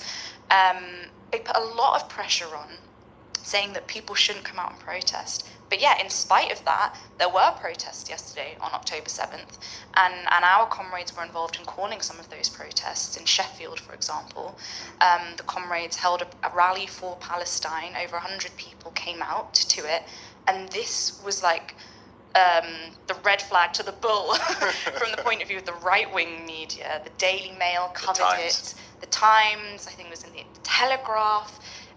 We really made a splash, and why is it? It's because they were surprised and kind of horrified that these students were resisted this pressure from the bourgeois, we should say, to talk about Palestine on October 7th. I think we should say this, especially on October 7th, when the mainstream media whip it up as a justification for what Israel is continuing to enact in, which is a genocide against the Palestinian people. Yes. It is important for communists and for all people supporting the Palestinian cause not to cower on October 7th and to still use that day to talk about freedom for Palestine, but also to connect it with what's happening here. There was protests in Sheffield, in Edinburgh, there was a huge protest and our comrades were there. One of our comrades gave a speech. At Queen Mary, there was a protest on the campus. And what was great about the protest at Queen Mary is it was also linked with the presence of BAE Systems on the campus on that day. And I think the students were successful in basically kicking BAE off campus. Yeah, making so much noise that, they disrupted this corporate event. As they should. Yes. As they should. A protest against the militarism in general on campus. The fact that universities in Britain invest over £1 billion in the arms industry. And so that was very successful. We should also say that our comrades in Cambridge, they held an emergency demonstration on Thursday in response to the interception of the flotilla, which also got over 100 people out. This is very significant that if you think about Starmer, Shabana Mahmood, all of them saying it's un-British to come out and protest, it's insensitive, that's a lot of intimidation that they're trying to put on. The same as the Tories, right? The same as the Tories. Suella Braverman, this is what they did. They said, these are hate marches, you're fueled by anti-Semitism. But the point is, it does not work anymore. Yes. On the question of Palestine, but also more broadly, people don't care what Starmer or any of these people have to say. 100%. And I think maybe we can show a clip of this, but Robert Jenrick, remember him? Yeah. The man that hoped to be the leader of the Tory party at one point. Now I think he holds the position of Shadow Lord Chancellor, whatever the hell that means. He did an interview where he said it was a fucking disgrace for people to think about coming out on October 7th to protest the ongoing genocide. There are protests being scheduled in universities for October the 7th. I think that's a disgrace, frankly. I'm sorry, mate.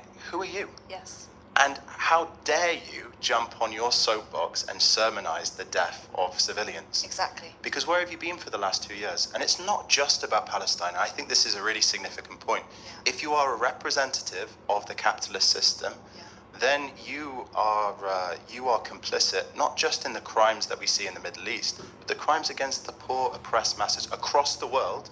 And his government, when it was in power, the Tories, enacted what? Policies that contribute to the deaths of hundreds of thousands of people. Exactly. So get off your soapbox. No one is listening to you. You're the disgrace. Yes, and a shout out to our comrade Anton, who was leading the protest in Sheffield on campus, came under a lot of pressure from the mainstream media, did an interview with Times Radio, and they asked him to respond to Starmer saying this is un-British, and he just said, I don't care what that man has to say, he's a war criminal. Yeah. And that is exactly how we should respond to the mainstream media and to Starmer. They have no right to give any moral sermons to anyone on the question of sensitivity or deaths or anything like this. These people are murderers, and they have no moral righteousness to give out to us. Yeah, plain and simple. And yeah, we're shooting this on Wednesday morning. We might look a little bit tired. We had a busy day yesterday, and there was a political meeting we put on in central London at the Irish Centre. Shout out to the Irish. And there we decided to put on a meeting where you spoke, Fiona, right? Yes. On a revolutionary way forward for Palestine, on the movement that we've seen in Italy and Spain. And we had 130 people in the room. It was amazing. And look, this is important. We engaged in protests yesterday, absolutely. But also, because we're not just about protesting, we're about trying to give a political explanation or analysis for what's happening in Palestine and also in Britain more broadly. And what do we think the way forward is? And yeah, there was 130 people there.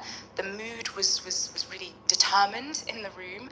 And everyone stayed around for a drink afterwards, which is also why we're a bit tired. And I think what's important about that meeting is there were really good questions that came out about where next for the Palestine movement in Britain. And obviously, one of the main points I was making in the speech is that Italy has given us the example of where next for the movement, right? Italy has proven in a concrete way the role that the working class can actually play in trying to stop the genocide, and moving beyond what has been the general strategy of just putting pressure on politicians. And this led someone to ask, I think, a really important question about, okay, so what should, if the trade unions in Britain today, how do we actually make them do something? Yes. Because I think some people have this idea that, well, maybe the trade unions in Italy are just better than the trade unions in Britain. And is there just like a kind of Italian flair or energy? Yeah, no, for sure. And I've seen this a lot online by those people that I would say have really tried to separate the struggle for Palestine from from other political questions that workers are radicalized over. There's just something in the air, but it's not that's not those winds aren't coming over to our isles, right? Yeah. Which is completely false. I mean, if you go back 3 weeks ago, I'm sure a lot of people in Italy were thinking, well, we've got a right-wing government with Meloni who's putting a lot of pressure on the working class, whipping up divisive culture wars, scapegoating migrants and so on and so forth. And we've got trade union leaders that are doing absolutely nothing. And yet, in the space of a couple of weeks, we see the situation completely transformed. And it was from the pressure building below, most importantly. I think we definitely see the role that the youth can play in driving things forward. I mean, you mentioned at the beginning, 2 million on the streets. Hundreds of thousands of college students coming out, right? Yes. A whole new life being breathed into the student movement with now occupations, walkouts on the cards and so on. But pressure coming from sections of the working class as well.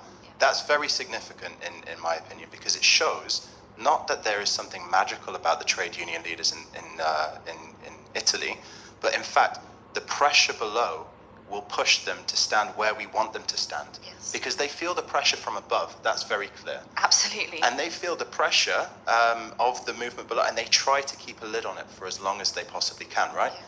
If you're a trade union bureaucrat, you want a comfortable life, you know. I mean, you look at the trade unions, not just in Italy, in France, in Britain, and it's stuffed full of careerists and conservative elements that blame the workers for the lack of a movement. But actually, what we can see is the power of these entrenched bureaucracies ends where we see the intervention of the masses below. When that begins, we can begin to actually push them where they need to go. And it has qualitatively transformed the situation in Italy. Let's be clear about this. The fact that the dockers in particular have shut down the docks, the transport workers have shut down the transport networks, and it's begun to spread like wildfire is very significant, because it shows that when the working class brings its power to bear as a class, it can not only shut society down, but it begins to raise questions about where the strength in society lies, right? The working class becomes aware of its strength. So what we can do, I think, is draw the conclusion that we should strike like an Italian, right? We don't have to wait for these people on high to give us the lead. We should organize in our workplaces, and for students in particular, we should be saying, get out there and organize, speak to people, and organize walkouts and begin to basically agitate for more to be done. And that was another question that came up, right? someone that I think was very new to the RCP asked a question like, what can communists do on campus? Yeah, I think this was a great question because, you know, part of the significance of the Italian general strike is I think it gave a new bit of life into the Palestine movement. It's probably one of the most inspiring moments we've had in the Palestine movement for a while in the West. And I was thinking, when was the last time people felt like that? It was probably when the huge encampments began, right? And especially in America, in the belly of the beast, where you had thousands of students participating in this moment. And I think this is important, right? We've talked about the significance of the working class and the role that the unions could play, but to students who are listening, who are participating, who are watching what's happening, we have to say, yeah, we don't have to just sit around and wait for these trade unionists to like kind of leap out of their chair and finally do something. Right now, if you're a student on campus, there are things that you could do. First of all, it's by explaining what we've been talking about, right? By hosting meetings, putting forward the communist position on how the working class can play a direct role in halting the war machine. That is very important.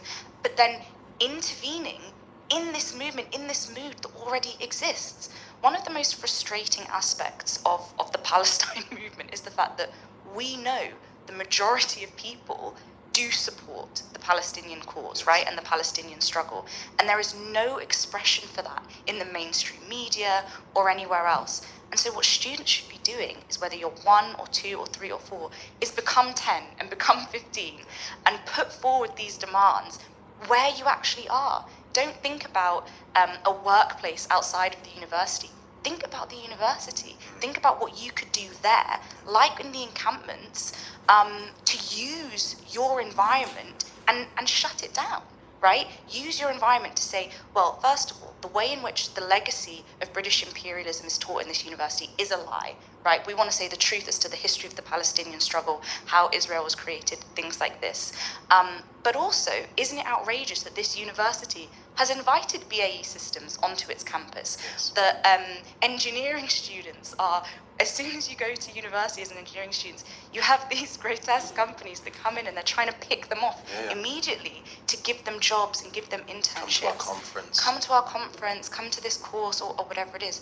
Those students could organize and refuse to work with those companies, and connect in general to the marketization of universities, the marketization of higher education that's been taking place in Britain for the last 15 years. There are actually so many ways in which students could organize on campus in regards to Palestine, but also in regards to the conditions that students face. Yes. And the conditions that students face are entirely linked with the conditions that the staff of the university are also working in. The fact that over the last number of years, the pensions of staff at university have been attacked. The UCU, for example, have been on strike a number of times in the last 5 years. Our students have been on those picket lines, connecting the struggle of students and the high rent that they have to pay, at the same time the worsening course options that they have, with the struggle of the staff. Right? The role of a communist on campus is to connect the struggle of students with the struggle of the staff that they're around with. And this is what is sorely lacking, I would say, broadly speaking, from the Palestine movement, but also the student angle of it. And I think that is the role of communists, is to be making those demands and making those links. The best encampments that took place were ones that were able to engage with not just the students but the wider community. Yeah. At Queen Mary, for example, the wider community came out to support the students, giving food and water, because they could see that the students were leading the struggle a bit at that moment. Yes. That's what we want to see students do, is connect their cause with the cause of the workers around them. For sure. And we've seen that in Italy. I think this is the significant point, right? Palestine has become the defining issue for an entire generation, for reasons we've described many, many times over. And what I think we see now in Italy is the struggle of the youth being connected to the class struggle in Italy.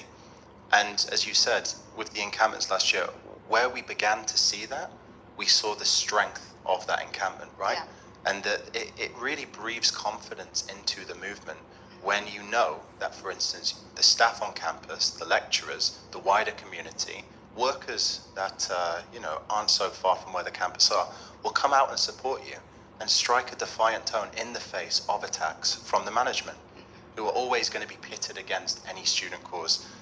In fact, Colin Bailey, the Vice Chancellor of Queen Mary, was seen smiling at the students before the demonstration took place yesterday. And then, I mean, he who laughs last, laughs best, right? Yeah. Because his nice corporate event with BAE Systems was disrupted, which can show the power of the students.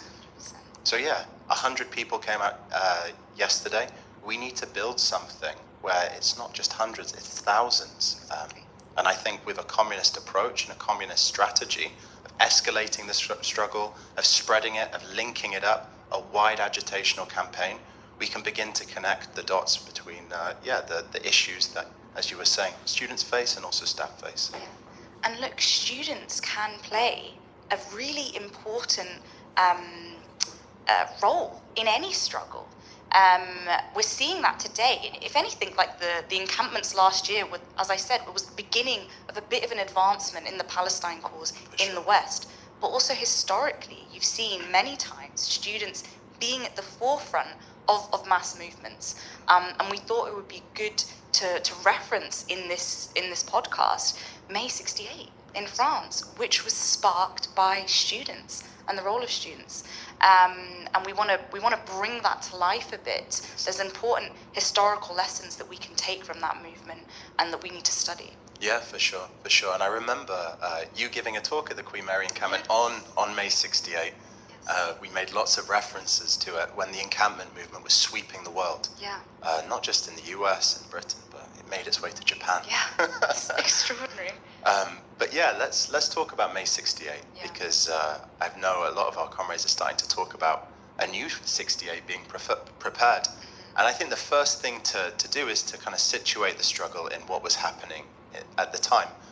And it was a very different political time to now in some regards. So for instance, in 1968, capitalism was experiencing this unprecedented boom, which you certainly can't say about today, right? No. There was a real strengthening of the French working class in this period. There was the modernization of the economy in massive industrial hubs being built up at a time where, France was losing its colonies. Struggling to hold on to them and then realizing that the situation was getting out of their control. But there was this idea at the time, like sometimes we hear today, that the working class simply ceased to exist, right? That there wasn't a working class in the Western world that could move. Everyone had become too westernized, too pacified, and so on and so forth. Yes, bourgeoisified. Bourgeoisified, and even some so-called Marxists were saying this, right?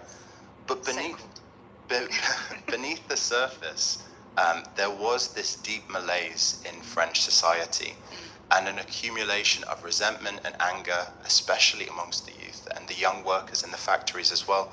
I mean, the political context was one where de Gaulle was a very weak dictator, and people had been radicalized, and this is maybe a point of similarity, by wars and imperialism.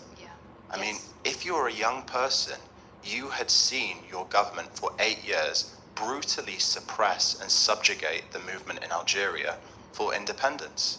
And I think this had a significant mark on your consciousness at the time. In fact, we were talking at the beginning about like the fall of this or that government. The last time I can remember governments falling like this in France was during the Algerian War of Liberation, where every couple of months, it was like passing the hot potato. The socialists would have it, and then it'd be the right wing, and so on and so forth, back and forth until de Gaulle installed himself as a dictator. But there was really something in the air, this kind of anti-war, anti-imperialist mood. And Vietnam was, of course, a very significant factor in all of this. We should say that the French used to hold on to Vietnam, and they lost, basically, Vietnam in 1954 or 56, I can't remember now exactly. But the US had basically gone in to try contain communism as they saw it. And there was this mood amongst the youth of just kind of rejection of imperialism. Yeah. They could see de Gaulle saying things like, oh, the age of colonies has passed. But actually, what a hypocrite when, France continued to basically dominate and exploit vast swathes of Africa, as it does to this day. And so there was this anti-war mood, there was this strengthening of the working class, and this accumulation of resentment. And then the spark came from the students, as you said, but really in the most unexpected of places. Yeah. I mean, it was students at Sorbonne University, which was like the most prestigious university in France. And as you say, there was this generalized, I mean, if people thought the working class was West bourgeoisified already, I mean, these are students of the most prestigious university in France, would be considered kind of petty bourgeois, written off in that sense. But actually, yeah, the spark for it came from a kind of archaic rule that said that, you know, men and women weren't allowed to visit each other's dorms. And this kind of was the straw that hit the camel's back. Broke the camel's back, that's the phrase. That caused, this mass response of anger. But look, we should say that the most kind of, often you find in history, in bourgeois history, they give you very, very superficial readings of what causes people to move. And there's this kind of obsession, these French students obsessed with each other or sex or whatever it is. But that is a very, very superficial and cheap, reading of the significance of this powerful movement that the students began that led to a revolution. Because in any mass movement, there is something kind of accidental which can spark it off, right? The point is that archaic rule coming, the way it came about in that time was a reflection of this accumulated anger that was building up in society more broadly anyway, that students are at the sharp end of. Like, students often are the most can be the most radical layer in society. And so, in response to that, there was mass protests taking place, but the state responded in a very dramatic, harsh way, arresting the students, beating them up. And this led the workers looking at this to have a lot of sympathy to what they could see. Not because they were all impassioned over this question of the dorms, but because it's quickly spiraled into being about broader questions in French society. And those French workers obviously could relate to a feeling of disgust at the state and what it was doing, not just to the students, but also to them in their lives. And actually at the beginning, the trade unions and the kind of traditional leadership of the working class were very slow to engage. They didn't want to engage with what was taking place. They wanted to hold it back. But these things take on a logic of their own. And we spoke about, I think, in the first episode, what is a revolution or what starts it, and this idea about the dam bursting, or at a certain point something happens in which all of the accumulated anger that's been building up under the surface of society for a long time finds an expression. And that's essentially what happened. And then it kind of spirals, it snowballs. These, occupations in the university, it have an inspiration on the workers themselves, who then begin occupying their own workplaces, not again on the question of dorms, but about their conditions that they're experiencing. Factories were occupied, strikes began to take place in all different sectors in society, even traditionally conservative sectors, right? And that's exactly how a revolution begins to unfold. And we have comrades in our organization, Alan Woods, the kind of theoretical leader of our party and our international. He actually participated in this, and he's got amazing accounts of it, which you can find online and in our literature, of what a revolution actually is. Yes. And that's incredible, and that's so students can be the spark, but it became decisive once the working class got involved. For sure. Yes, and I'd recommend for everyone to read Alan's memoirs on May 68, because it shows how much can be learned in the space of a month. Yeah. And I think the first battle on the streets between the government and the students was on May the 3rd. Yeah. And this led to this kind of the spontaneous revolt of the youth, and the more brutality that was being used by the French state, the more people would come out, the more people refused to be cowed. And then within a space of weeks, you've got the unions calling for general strikes, feeling that pressure from below, and that sympathy that the workers feel towards the youth, right? And the way, other questions are raised in a very organic way during a big struggle or like a moment of political strife in a country. And then fast forward to the end of the month, or I think maybe 2-3 weeks later, 10 million workers on strike. That is absolutely incredible. You mentioned the factory occupations. In Alan's memoirs, he talks about, I think he drove over to Paris. And he said in his memoirs that you could see on top of every big factory, a red flag had been hoisted. And there were sit-ins, there were occupations, really like the strong radical traditions of the French working class were being born again, right? And there was one example that I really liked, which is that the workers in the media industry would basically review what the big papers were saying about the strike. So any lies and any distortions, any way of framing it where the bosses were coming out as the victims, were just scratched from the record. So you had papers being released by the big media companies where there would just be blank spaces where the workers said, sorry, we're censoring that. It's a lie and we will not have it circulated. And so it really showed this mood.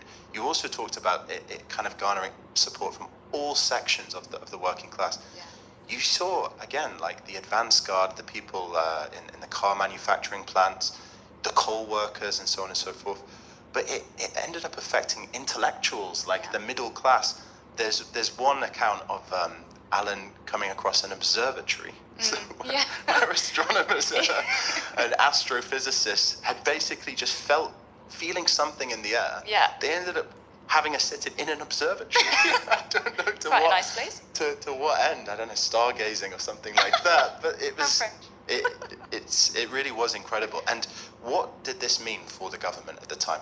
Well, de Gaulle, he fled the country, and he went to go speak to the general who was basically the kind of the lead guy in Algeria, General Massu, and he asked him one question: can I use the army to basically put this down? And the answer to that was no. If you were to use the army, the country would be set alight. And so what did he say? He said, well, in a couple of days, the communists will take power.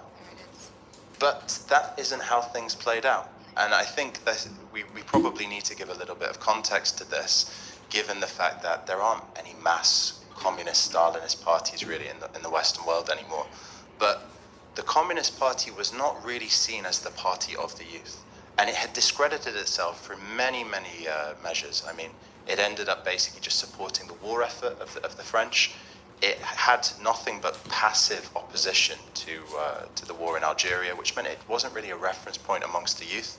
But there had been this kind of Stalinist reformist degeneration of it, where in fact, when the protests began at the start of May, it called the French youth provocateurs and told them to get off the streets. And so it was very deeply embedded in the trade unions, and it was actually the most conservative element of those trade unions. So the French bourgeois found their consolation in the conservatism of the leaders of the workers' organizations. So de Gaulle was able basically to wait it out. There was big concessions given to the working class, something like 35% improvement in pay, and many other things. Waited it out. And then when the movement had ebbed, because you can't have a situation of dual power where either the workers advance or the forces of reaction will gather their forces and then basically launch into an attack against the working class. So he waited it out and then basically called an election. The communists had discredited themselves and won a landslide victory. So that historic moment was wasted because of the crimes basically of the leaders of the workers' organizations. Yes, it was wasted, but we should say that events like that, revolutions that aren't complete in the sense that we talk about it, where capitalism is abolished and the working class come to power, they still have a massive impact on consciousness and have a massive legacy in the tradition of the working class. Yes. And I wanted to make that point because, as you say, there were certain concessions that were won off the back of that huge movement. And that does teach people something. that does teach the working class a lesson in how they win things. And because, often I see people say, and they said this for a while, for a number of years, like, oh, well, the French, they strike all the time, and it's just a kind of cultural thing, and we'll never be like the French. It's kind of like what we're saying about Italy, this question of, well, how come they're doing this for Palestine and we're not? Well, it's partly because of the legacy of things like May 68, where and that is what creates traditions in a working class. It's not just a question of their blood or their food or the temperature. It's about the actual legacy of the class struggle in that country, which there's a memory of that which remains. And actually, anytime there's a significant movement in France, even today in the Block Everything movement, young people especially, they look back consciously at what happened in 68. And I have read reports or heard reports about, young people and students who have been taking part in the Block Everything movement saying, we could even go further than 68. And you'll often see, even on placards that people are holding up, like referencing what happened in 68. They're like, that is our history. We're going to do it again, but we're going to get it right this time. And that thing is what terrifies the ruling class more than anything. They're constantly trying to water down any connection with past revolutionary movements. And that is why we're talking about it. Like, let's uplift it, but also let's learn the lessons. The students can play a powerful role. Yes, and a couple of years ago there was this pension counter-reform that was being pushed through by Macron. He couldn't get it through the assembly, so he just used his executive powers to push it through. I think, if I'm not mistaken, the retirement age was going up from 62 to 64.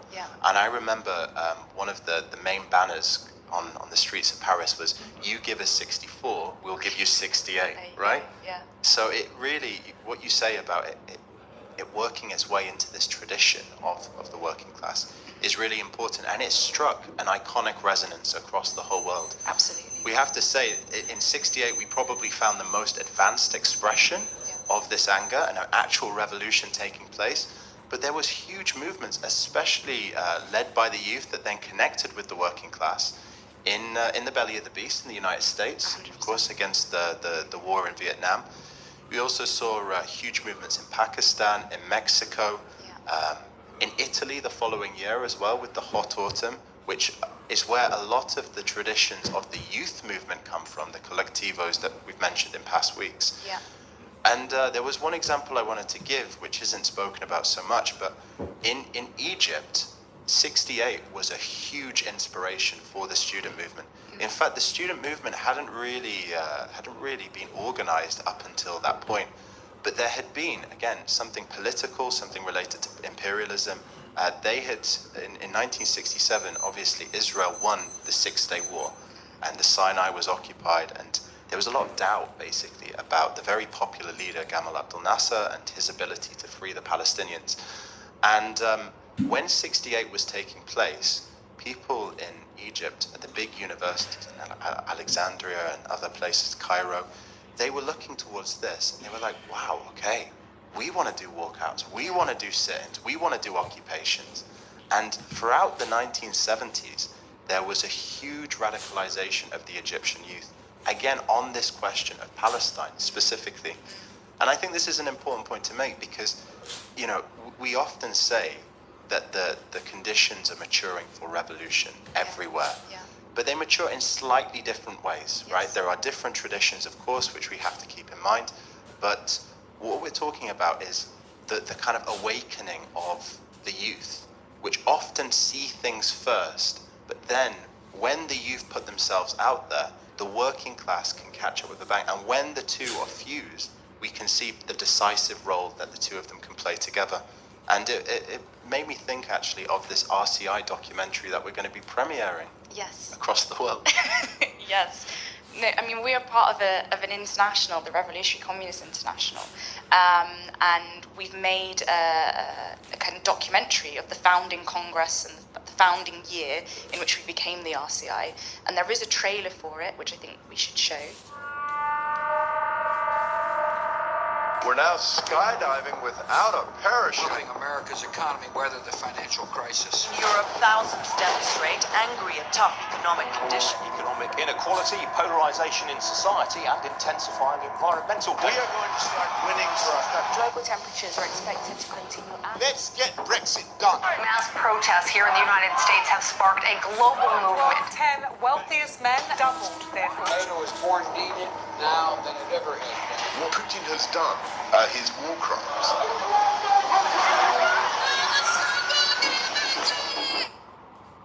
We are being presented with a second historical opportunity globally. Let's not waste it this time.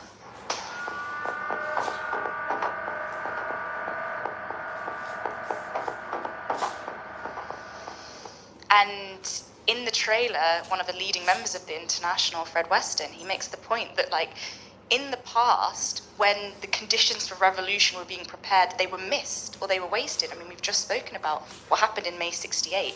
And he says very aptly, let's not waste it this time. And that's also part of the purpose of this podcast, right? That there's a world on fire. The world was on fire in May 68, even internationally. Then going into the 70s, there were huge movements all around the world. And this is exactly what we're tracking here today. But we are in the process of trying to explain what is happening and also build a party at the same time that can actually intervene in these extraordinary events. And in order to do that, as we've said, we need to have the ideas, which is why we are hosting on the 14th of November to the 16th, the Revolution Festival. And that's taking place in London.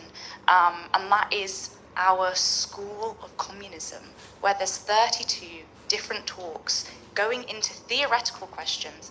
And look, by the way, one of the most common questions I get asked, and I was asked this last night at the meeting, is how do you avoid burnout? How do you avoid demoralization? How do you stop being overwhelmed?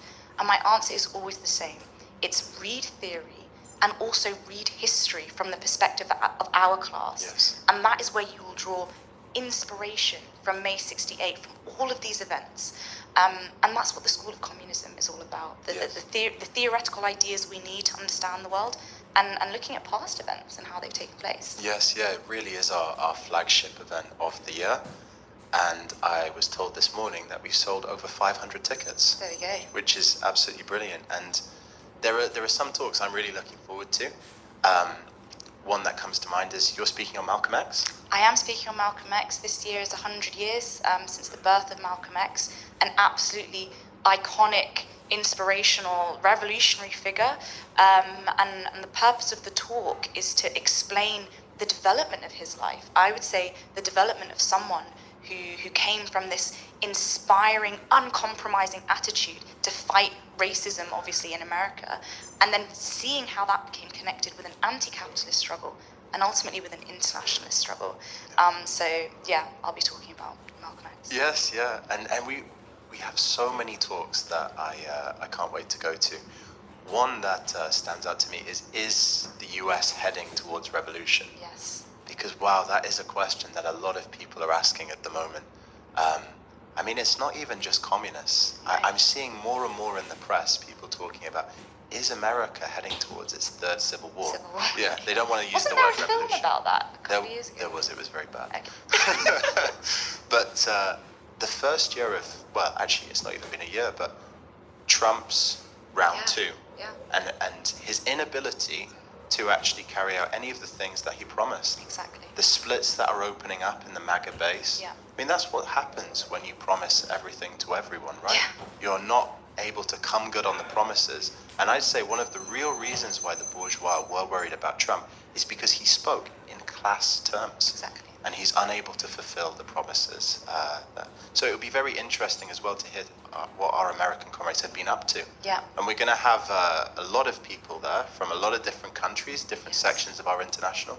Do you want to do the honors of running through where we Yes. have people confirmed? We already have people from Switzerland, Germany, Italy, Canada, Ireland, Austria, Denmark, France, the US, Poland, Latvia, Brazil, Sweden, Hungary, and I think some comrades from the Basque Country, and some comrades from other parts of areas Spain. in Spain, which is amazing. And so coming along to this is actually, it's an international event, right? And the ability to speak to comrades who are being part of these struggles. We just talked about what's happened in Italy, what's happened in Spain, and hear first-hand accounts of what is the mood on the streets and what are our comrades doing. I think it's going to be really special. And yeah, also we should talk about, you're doing a talk on the history of Palestinian resistance. Yes, yeah. Which is significant because, you know, we're talking a lot about the movement forward today in Britain and the West, which we have to concentrate on. But of course, it is connected to what has happened in Palestine historically, and how we're in the situation that we're in. Yes, for sure. I think the talk will look most specifically at the role of the PLO, and the failures of the PLO to connect basically to the burning class issues in the Arab world. And that's significant as well, because we often talk about the solution to the Palestinian question requiring a response from the Arab masses, the direct involvement and intervention of the Arab masses. We've seen time and time again that the Palestinians alone and isolated cannot take on the might of the Israeli state. In fact, what will be required is a total transformation of the entire region to bury the legacy of sectarianism, of all of the artificial borders that were drawn up, and so on and so forth. And there was many opportunities to do this in the 60s and the 70s. In fact, you know, when people look at the Middle East today, it can seem like a playground for jihadis and sectarians. And there is a lot of Islamist formations and this kind of thing. But as one of my friends that lives in the West Bank likes to say, this is the price the movement has paid for the failure for the left to really seize the opportunities that we saw in the 60s and the 70s. So I'll be talking a lot about Palestine in the context of the developments within the Arab world, to draw a balance sheet really, and to draw the lessons out of it. Because I think this is something we've seen in the Palestine movement as well. There's a lot of references to the Intifada, to the inspiring example of the first Intifada, where the masses rose up, and it suspended the Arab world mid-air. There was, my dad was telling me, he was in university in Algeria at the time, that Palestinians would come basically to talk about the struggle there, and the Algerian state would show in the media pictures of the youth basically in their kafirs and throwing stones, and then the Algerian students ended up taking up those methods against the Algerian state, and then they stopped showing anything about Palestine. So there'll be some anecdotes like this as well. That's good. And I think there's another talk also, talking about the movement that's happening across Europe today, right? We're going to look at this history, and we're going to look at modern questions as well, contemporary issues. I'm also talking on the communist position on immigration, for example, open borders. These are, all of this and more is coming at the Revolution Festival. And we invite as many people as possible. Actually, if anything, we've already sold 500 tickets. There's a risk of not being able to get a ticket if you don't get it soon. There is a kind of capacity. We're expecting 1,000 people there. I'm not sure how many more can fit into the building, but we'll have to see. Please do get a ticket. Please do join us on that day. But you don't have to wait until the Revolution Festival to meet us, to talk with us. We want to give a kind of last appeal that, on the 11th of October, this Saturday, there is this huge national demonstration for Palestine. We will be there with a huge block of hundreds of communists, putting forward the ideas we've just explained in this podcast. So as many people as possible, please do join us at that as well. Otherwise, see you next week. See you next week.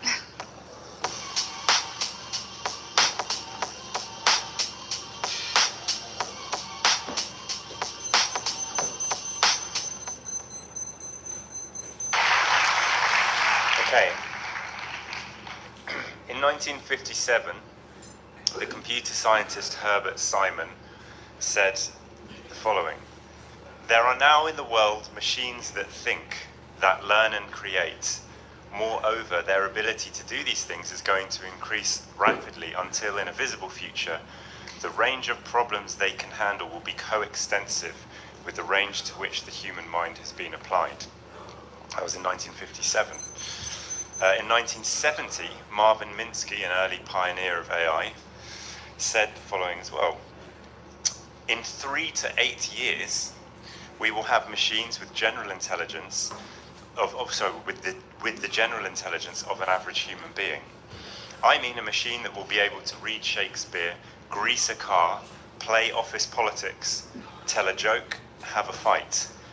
At that point, the machine will begin to educate itself with fantastic speed. In a few months, it will be at genius level, and a few months after that, its powers will be incalculable. That was in 1970. So it's in this time-honoured tradition of ludicrous speculation that on the 29th of October of this year, so about 2 weeks ago, the CEO of SoftBank, which invests heavily in tech companies, confidently said, and again I quote, that artificial superintelligence, which would be 10,000 times smarter than a human brain. By the way, what does that mean? 10,000 times smarter than a human brain? Does that mean it thinks the same thoughts but 10,000 times more quickly? That it has 10,000 times better memory? Or that its thoughts are just somehow 10,000 times better than ours? Anyway, he said that will be coming in 2035. Apparently, he knows that. So 11 years, 10,000 times human intelligence. Much like nuclear fusion, artificial general intelligence, i.e.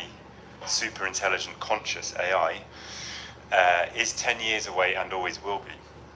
Similarly, Elon Musk, the patron saint of tech bros, said at the same event, so just 2 weeks ago, that AI will be able to do anything a human can do within a year and be equal to the intelligence of all humans combined, whatever that means, 3 years after that.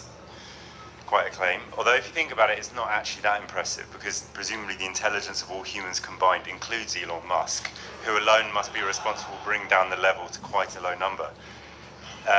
But funny as this is, obviously AI has advanced in the last 10 years, everybody knows that's quite dramatic.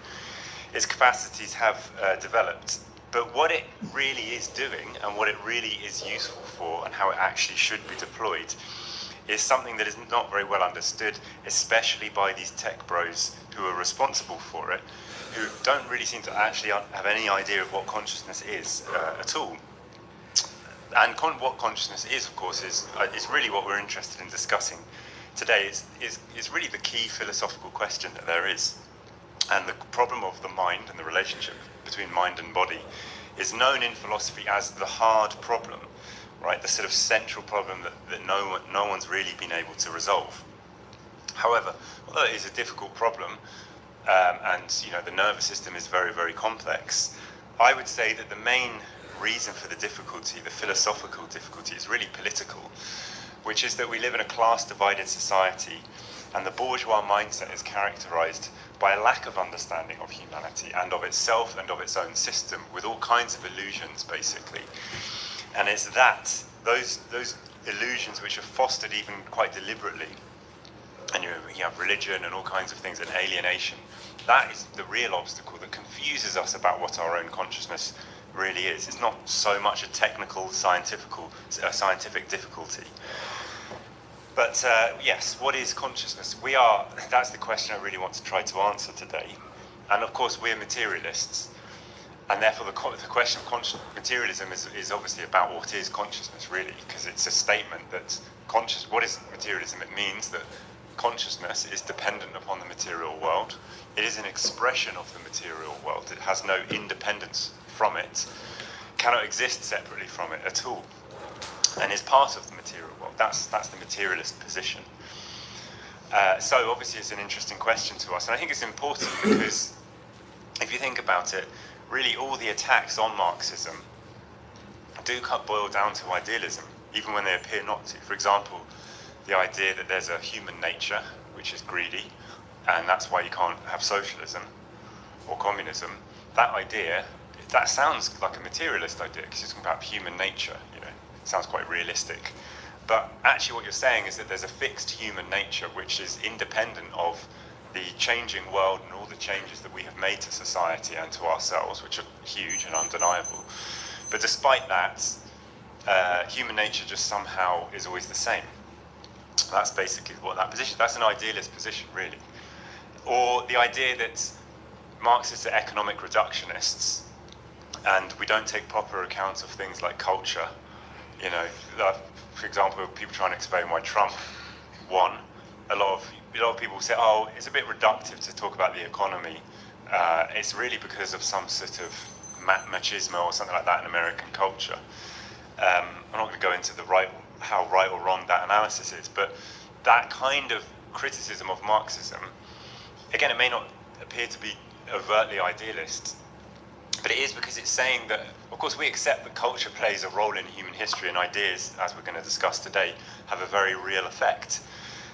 It's not just doesn't just boil down to the economy and nothing else. But what they're really saying when they assert that is that these things, these cultural phenomena, these narratives, can't be explained in terms of material processes ultimately at all, which is what we're interested in doing. They do come from somewhere.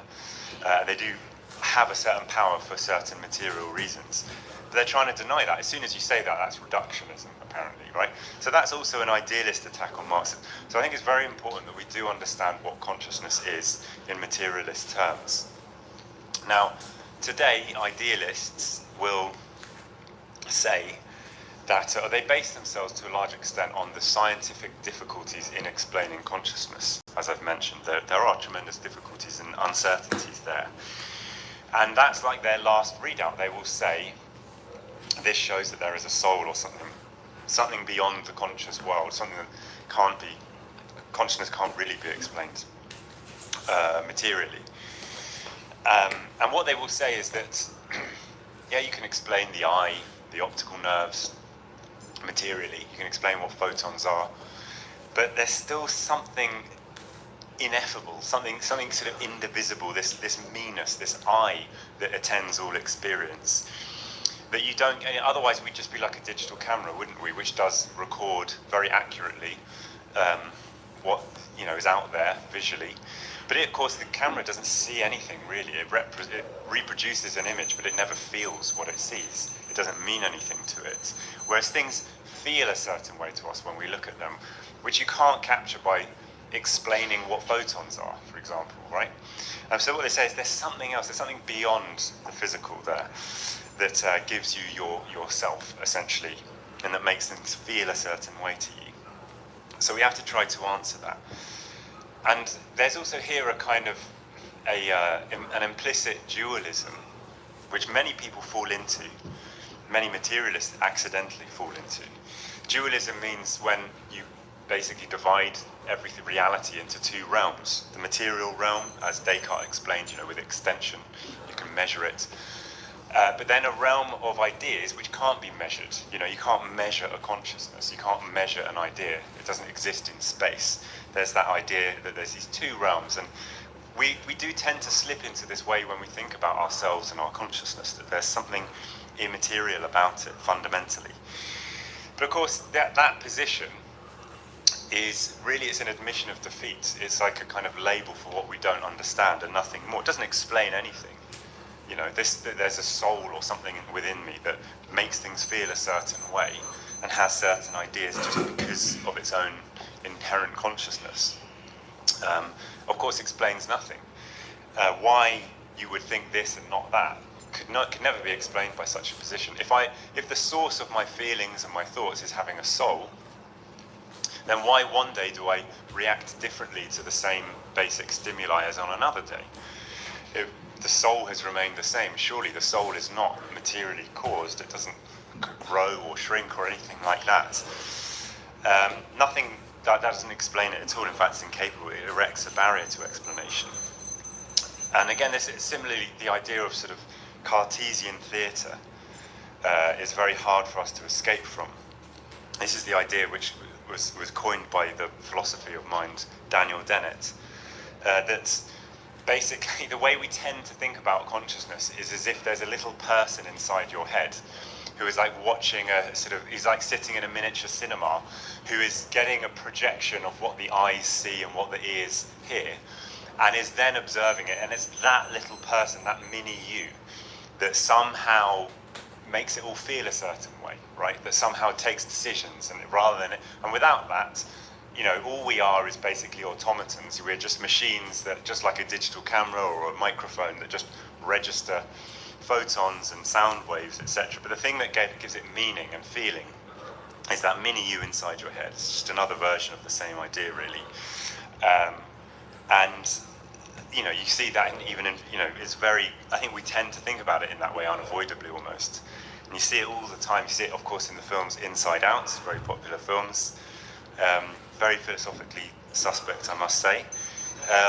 But the point that Daniel Dennett brilliantly makes, and I would recommend his writings on this, he's a very materialist writer, is that of course it makes no sense, because if there's an inner you that sort of is watching everything, then how does that person perceive what they're seeing? Is there a miniature person inside their head that then watches what they see inside in the cinema? And of course, inside your head is pitch black. There are no colours. When you see something purple, it's not like a part of your brain sort of becomes purple. It doesn't. It's not like that. I was watching Terminator 2 the other day, which is a lot of relevance to AI, which we can go into later. But there's also you see the same thing when it's depicted as if you're inside the Terminator's head. There's always like writing like, oh, target identified. But why does the Terminator need to see that? The Terminator would just know that he's identified the target. It's, again, that reproduces the idea there must be like a mini Terminator in his head. He's like watching this display with all the information nicely spelt out for him. But again, that just makes no sense, because there'll have to be another one inside him. This doesn't explain it. We have to be able to explain consciousness in terms of unconscious, arising out of that which is unconscious. We can't rely on some magical mini me or soul or whatever it is inside the brain somewhere and you still see scientists, neuroscientists look, where is consciousness in the brain? And there's this location or some special aspect of the brain, of its structure, which produces consciousness. That's magical thinking, and we can't proceed on that basis. It doesn't explain anything.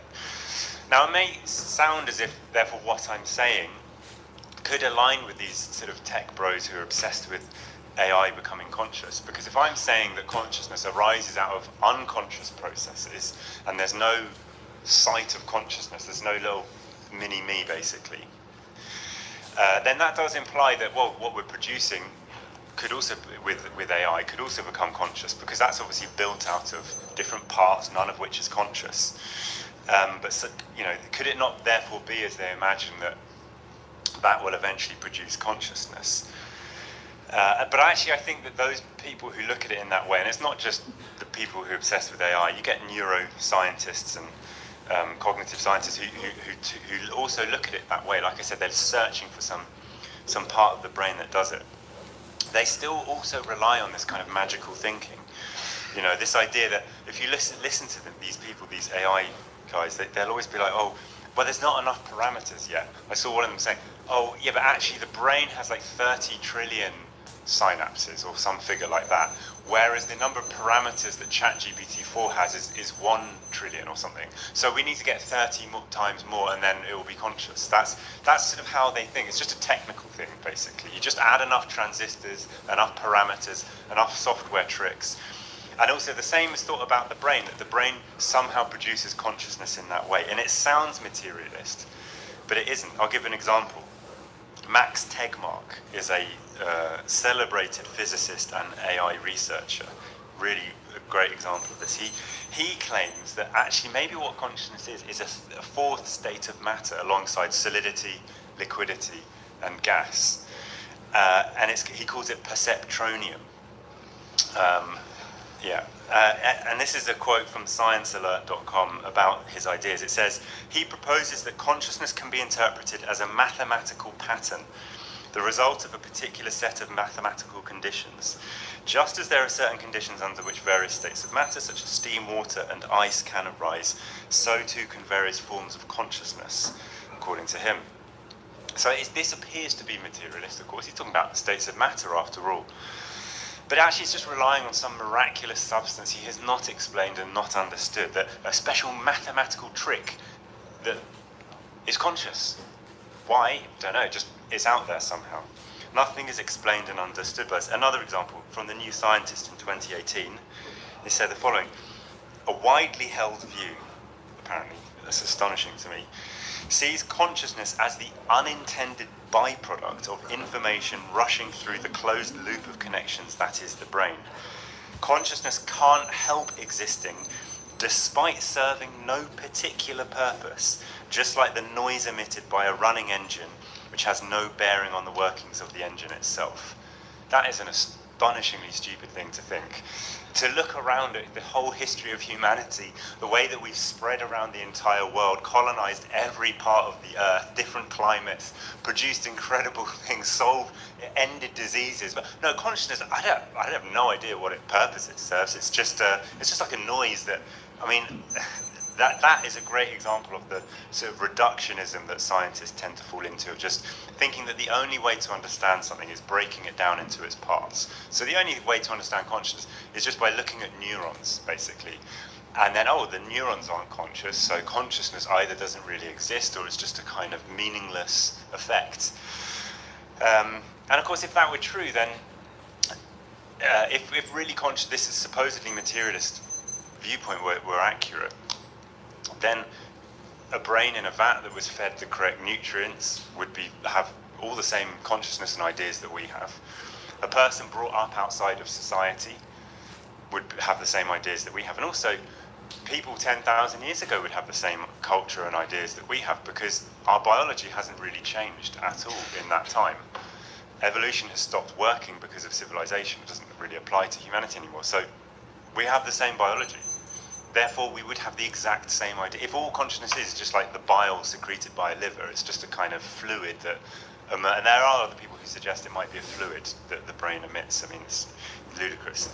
So, yeah, these are like people who think that the most scientific and accurate way to understand a statue, a particular, like, let's say there's a statue of a political figure, would the most scientific and accurate way to understand that statue be to examine its, the rock composition of it under a microscope? Well, actually and that explains why. No, the way would be to understand the history of that society, the politics, the social structure, etc., that would cause somebody to make a statue of that particular politician. Is the best economist somebody who says, well, the reason that you get economic crises, or the reason why this country's richer than another, is because if you look at the notes of their money under a microscope, you'll find that it's this way, and that's what obviously is ludicrous, right? That is not scientific at all. And this kind of problem of materialism is not a new one. Marx actually identified it way back when he wrote the theses on Feuerbach, in which he said, in contradistinction to materialism, the active side, i.e. of consciousness, was developed abstractly by idealism. In other words, the materialism of his day tended to view consciousness as just a passive thing, just like these people I'm talking about, just something that is created by the world but plays no role. Trotsky also quite brilliantly understood this in his philosophical notebooks. He says the following: consciousness cannot be reduced to its physiological processes. It must have its own laws independent of those bodily processes, otherwise it would confer no advantage and would merely be a costly waste. And he said that, so consciousness has its own laws, unique in the material world. Does that make Marx and Trotsky idealists? Because they're denying the physiological basis of consciousness, seemingly.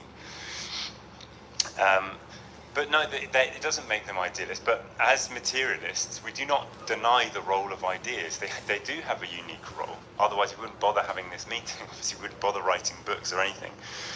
And, again, like, the best explanation for why, I might go to visit a friend wouldn't be to study my muscles and how they move and therefore how I've been able to walk. That would be to understand the ideas I have. Or this person wants to visit that friend because they enjoy spending time with them, whatever. Ideas do have a causal power over material things, and it's not an idealist proposition to say that. Of course, you can't just have any ideas and do whatever you want. We can't just, impose feudalism back onto society. Obviously not. You have to have the right ideas, of course, or even if you've got wrong ideas, they can have an effect, but they just don't really have the effect that you intended them to. But ideas certainly do have a power, and that is the power of human culture. The reason they have such a power is because ideas are inherently social, right? That's the point. In other words, the reason they kind of transcend the physiology of the individual, as Trotsky was saying, is because the vast majority of our ideas are not our own. You know, I'm standing up here, I'm speaking, obviously, I'm using language, which obviously I did not invent. It was the product of many people over a very long period of time. And the whole meaning of this event is it cannot be explained on the basis of myself alone, clearly. Almost everything that we do and think actually is borrowed from the treasure trove of human experience. So we take on ideas that we ourselves would not have been able to produce, and yet then having internalize those ideas, it changes our behavior. We do physical behavior, you know. So the ideas obviously do have their own laws, and they're not arbitrary, of course, which ideas we have. They do obey materialist laws, but they're not the laws of the individual's physiology, but the laws of human society, basically. But it's precisely this kind of reductionistic materialism, if you like, that I've been describing that's responsible for these kind of alarmist headlines you constantly see about AI, that AI is about to be conscious. I mean, literally just when I was sat in the previous meeting thinking about this one, I looked, you know, you look on Twitter, and because of people I follow, it does recommend me AI, and it's just, without even trying, I just instantly find people saying, super intelligent AI coming next year, apocalypse 1 year after that. You know, you just relentlessly see this stuff. And it's a product of this failure to understand the function of ideas, the function of consciousness. That's how we really have to understand consciousness, not by breaking it down into the neurons that are working behind it, but to understand its role in society, basically. That's really how we have to understand it. And if we understand it in that way, that can also shed light on why AI is not conscious, nor is it becoming conscious. Because AI if you look at what is the function of AI, it's a tool. It's a passive thing. It's not an active living thing, basically. It passively collects data without having any idea of why it is doing so, or any desire to do it, or to care in the world if it is switched off and stops doing it. And that, by the way, so to go on for a moment onto some of the problems of AI, there is a, you know, when I first did a talk like this a few years ago, and I had to explain about these kind of bizarre problems that AI produces, because at the time I don't think many people understood it. Now it's become quite widespread knowledge, you know, these kind of images with mangled hands and writing which is just gibberish constantly, you know, ask it to spell how many letters are in R's are in strawberry, and even just about a month ago it was ChatGPT couldn't tell you how many R's are in strawberry. There's a couple of examples I'd like to give of this, which I think show, in light of what I've been saying about consciousness, why and how they are not conscious. It's not just a technical problem. If you ask it to, I mean, this may no longer be the case, this is from a couple of years ago, but it was the case that if you asked it to draw a bicycle, it would draw a bicycle. If you asked it to draw a wheel, it would draw a wheel. If you then said, okay, draw me a bicycle and the wheel with the wheels labelled, all it would give you was a bicycle with random labels that don't even say anything on it, just all over the picture. In other words, it doesn't actually understand what a wheel is. It knows the shape of a bicycle because it's seen lots of them, and it knows the shape of a wheel separately because it's seen lots of those. It doesn't understand what a bicycle is either, why it has wheels, what they're useful for. None of this means anything to it. That's why it trips up all the time with this kind of thing. But I think an even better example is if again, you can't really do this now because they've engineered them so that they don't give political answers or moral answers because they're worried it will tell you to like kill yourself or something. But if they took those away and you ask one of these large language models, as they're called, a political question or a moral question, you know, a classic moral question like should people have the right to abortion, or should you be able to kill someone for the greater good or something, it would give you a certain answer. If you then asked it another question that involved exactly the same moral problems, but in an applied way, it would often just give you a completely different answer. And nobody knows why that's the case. And they also use it for, they try to use video making AI, text to video AI, to create, you know, video content for adverts and stuff. And then every time they type in a prompt, they just get a different image or a different video, and they have no idea of why it's produced a different video. They can't make it produce the video that they want it to make. This is the point of the fact that it gives a different political or moral answer and contradicts itself, shows it doesn't have a definite viewpoint. It doesn't mean anything to it, what it's saying. Whereas a person, adopts some sort of political or moral principle, and okay, they might contradict themselves by mistake occasionally, but they generally know what they think about the right to abortion or other things like that. And when a question obviously involves that, they will give a consistent answer to it.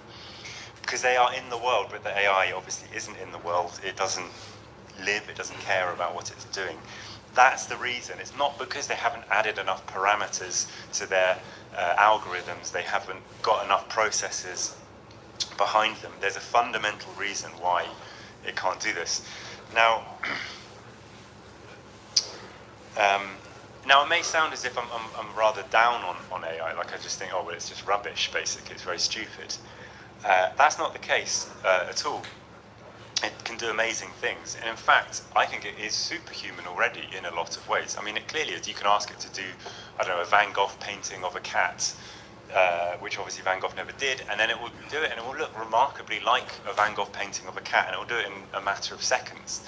That is incredible. It can, perceive patterns in, energy consumption and things like that, and produce a more rational, efficient way of running things in an incredible way that no human can. So it does do amazing things, and it is superhuman in that respect. However, it's not just that, oh yes, but it's not superhuman enough to be conscious yet. It's there in some ways, but not in others. The point is actually precisely in its superhumanness is its lack of consciousness, which people don't seem to realize.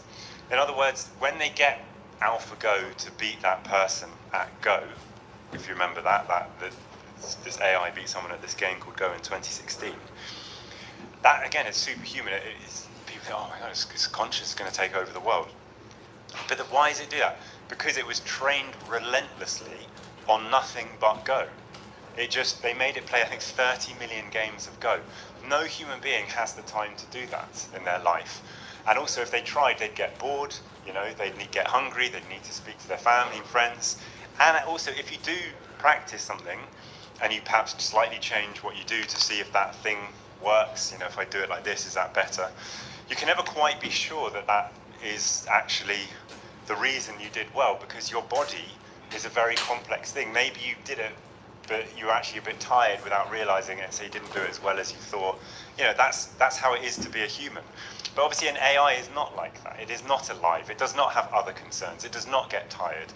So it can run millions upon millions upon millions of iterations of itself and exactly measure what worked and what didn't. And that's why it can spot these patterns and behave in these amazing ways. Precisely because it isn't conscious, because it does not live, it does not care about anything. That's what we're really doing. We're making a tool, just like when people, in the time-honored tradition of human tool making, that's what we do. We identify a problem. I need something. Humans are generalists, right? Our bodies are weak. We don't have massive claws, so we invent knives or daggers to allow us to fight other animals even more effectively. And so we identify a specific problem, we identify the material that's needed for it, and we make a tool. That tool is totally useless pretty much at doing anything else. A dagger obviously cannot talk, cannot think, can't even, hammer in a nail very well. But at that one thing it was designed for, it is extremely effective. That's basically what we're doing without realizing it. Ironically, we're not very conscious of what we're doing with this artificial consciousness. We are creating an elaborate, yes, admittedly a very advanced, more flexible tool, but it is still a tool. We identify a problem, we train it relentlessly on that specific problem, and it produces incredible results at that specific thing. They also have this problem of overfitting, which I think proves my point. And which overfitting means you train an AI and it becomes incredibly good at this one thing. If you just shift, even just slightly, the scenario, it often completely fails. It can't understand it, it gets it completely wrong. Whereas what we are able to guess at, often a person can just see something completely new, a new situation, and they guess at what is going on there. And those guesses are not always right, of course, but they quite often are. And what does that tell us? It tells us that we have a general understanding of the world and how things work based on our life experience, our needs and our interests, that allows us to sort of have informed guesses that of course are not always right, but they often are. AI is totally incapable of that. Anyway, back to what consciousness is. We have to understand, if we're going to have understand what consciousness is, we've got to get away from this idea that it is a thing, if you like, or that it has like a soul, or it has some place that it resides. It is instead a process, and it's actually the result of a very, very long process, and we have to view it historically in its real, like in a real scientific sense, in order to understand it. That consciousness emerges in history as the culmination of an evolutionary process. And actually, if you want to understand it, look at the earliest life forms, which were not designed, obviously, we're not supposed to do what they did. There's no magic trickery there. It's very easy to understand how they work. But they just replicated themselves, and therefore they grew in number, just because they could, once certain molecules came together. And then changes developed in them through random mutations, in which some of them had rudimentary senses that allowed them to move away from things that were damaging to them and towards things that were good for them. Of course, they didn't understand what they were doing, and nobody had designed it, but it worked, and that was more successful. And obviously, over a very long period of time, those rudimentary senses developed more and more complexity, so that we have, you know, the incredible eyesight and hearing and everything else that advanced animals have. It's not, you can't find it anywhere. You can't find what life is, you know, or what sensation is. It's not in a place. It's just a process. It's a principle of organization that exists in time, and that is the basis of consciousness. You know, that rudimentary sensation, that first living thing that was able to see that, or feel in some way, that something was bad for it, and therefore to preserve itself actively. That is the sort of the bare building block, if you like, the first step on the path to consciousness. And that's what marks, again, consciousness out so distinctly from tools and from AI, which do not have that principle in them at all. So it's a product of the struggle for survival, of the need to live, and therefore to understand the world objectively, in order to live better, basically, in order to survive. And what really distinguishes thought from sensation is the power of generalization. That's the fundamental thing. That's all the difference really is. In other words, rather than just sensing something is bad and not understanding it and just reacting to it in the moment, to have an idea of it is to be able to say, oh, that is like that other thing that I've seen before. And therefore to adopt general strategies rather than just to live in the moment, but to maybe collect certain things for tools so that in a month's time you will then be better prepared to fight this thing that you need to fight in order to eat, etc. That's what consciousness is. It's the power of generalization. It's linking different things together and separating things out, basically, based on sensory experience. That's really at the heart of what consciousness is. Now, and what we have to understand is that the capacity to do that, to make that leap into generalization, and in turn into self-consciousness, which I'll come on to in a moment, comes not from some special trick in the brain, some special mechanism we've still not understood, but from society, from the interests and the experience of society, particularly as it labors, as it transforms the world. Now, we often hear that the brain is the most advanced and complex thing in the universe, which is true. However, I think that this can lead to misleading conclusions on consciousness, because, and it's also used, that fact is used by these kind of AI optimists, if you like, to say that, oh, that's the reason that we've not made conscious AI yet. It's just because the brain is that complex. Like I said before, 30 trillion, synapses. So we just need to build an increasingly more complex AI model, have more powerful processors, etc., and then it will be conscious.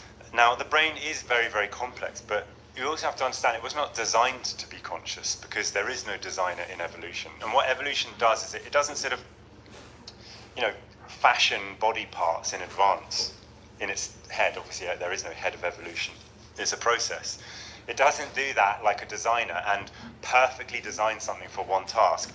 It takes hold of the existing biological material, often that was evolved for something else, and is transformed and used for some other purpose. And the brain is like that. The brain is full of things that really had evolved for other stuff. Our brain is not that different from other advanced mammals' brains. It is more complex, it's true, but it's not that different. And it has its limitations, right? The brain really has a lot of limitations and flaws to it. Communication between brain regions is actually relatively slow. And in particular, the capacities of an individual brain, if you like, lag enormously behind what that brain is used for. In other words, our ability to concentrate, to remember, to hold in consciousness many things is very limited. You know, in writing this lead off, I obviously had to read some books, and if you asked me now what was in all of those books, I would really struggle to remember the vast majority of it. And everyone knows that, you know, you read a book and someone says, oh, what was in that book? And you have this embarrassing moment, you're like, yeah, I can't really remember. You know, and how therefore was it useful for me to read those books? Because I wrote notes of what I thought was important in the moment, and then I looked over those notes, and I came to certain conclusions, and I organized it. That's basically, and to be honest, I would struggle to tell you what I said in this lead off a few minutes ago, certainly not word for word. And I have not mapped out every single word that I'm going to say in the rest of the lead off. It sort of comes to me, right? I'll do a little thought experiment to show you, or an exercise to show you what this is like. So we often think that we picture things in our head, and that's what consciousness is like. And I think that's not quite true. So for example, imagine a crossword composed of 9 squares in a 3x3 formation, right? So 3 rows of 3 squares making up one big square of 9. And in this crossword is written the 3 words going downwards. So in each column, the words are gas, oil, and dry. Can you, if you've pictured that in your head, you should be able to immediately tell me what other words are spelt going from left to right, like that, or for you, like that. But it's quite hard, right? It takes a little while to do that, and you have to kind of go, okay, well, the first one was gas, and the second one was that. And in other words, you haven't actually pictured it in your head, or at least in a very rudimentary fashion have you done so. It's a real struggle to do that, and it takes time. Our ability to picture even people that we know very well when they're not there, or even somebody that you've just looked at, if you close your eyes, our ability to picture them is actually much more scanty than you might think. So if this is the case, then if the brain struggles to picture things and to memorize things, then how on earth are we, as conscious as we are, how have we written whole books and done all these incredible things? Through the power of society and through labor and tool making. And in particular, when we make tools, we also make intellectual tools. That is to say, we have writing, we have numbers and maths, you know, and we have other ways of recording things so that we remember them. And we make use, obviously, of language, which is a social phenomenon that no one person could have possibly come up with. And language allows us to organize our thoughts and to remember things and structure what we think. And we often find that as we speak, we then discover what we think. We didn't really even know in advance, if you see what I mean. It's only in elaborating it do we fully realize the significance of what we're saying, and we often then come to new conclusions. You know, as Marx pointed out, society is not just an aggregation of individuals.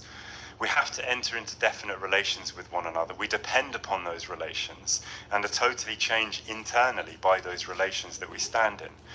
And this is a dialectical contradiction, if you like, that on the one hand, you know, the general, i.e. the human consciousness, the ideas that we have, the language that we have, can only exist in individuals, right? There is no super brain, some god that is thinking everything at once for us to sort of take bits of when we need them.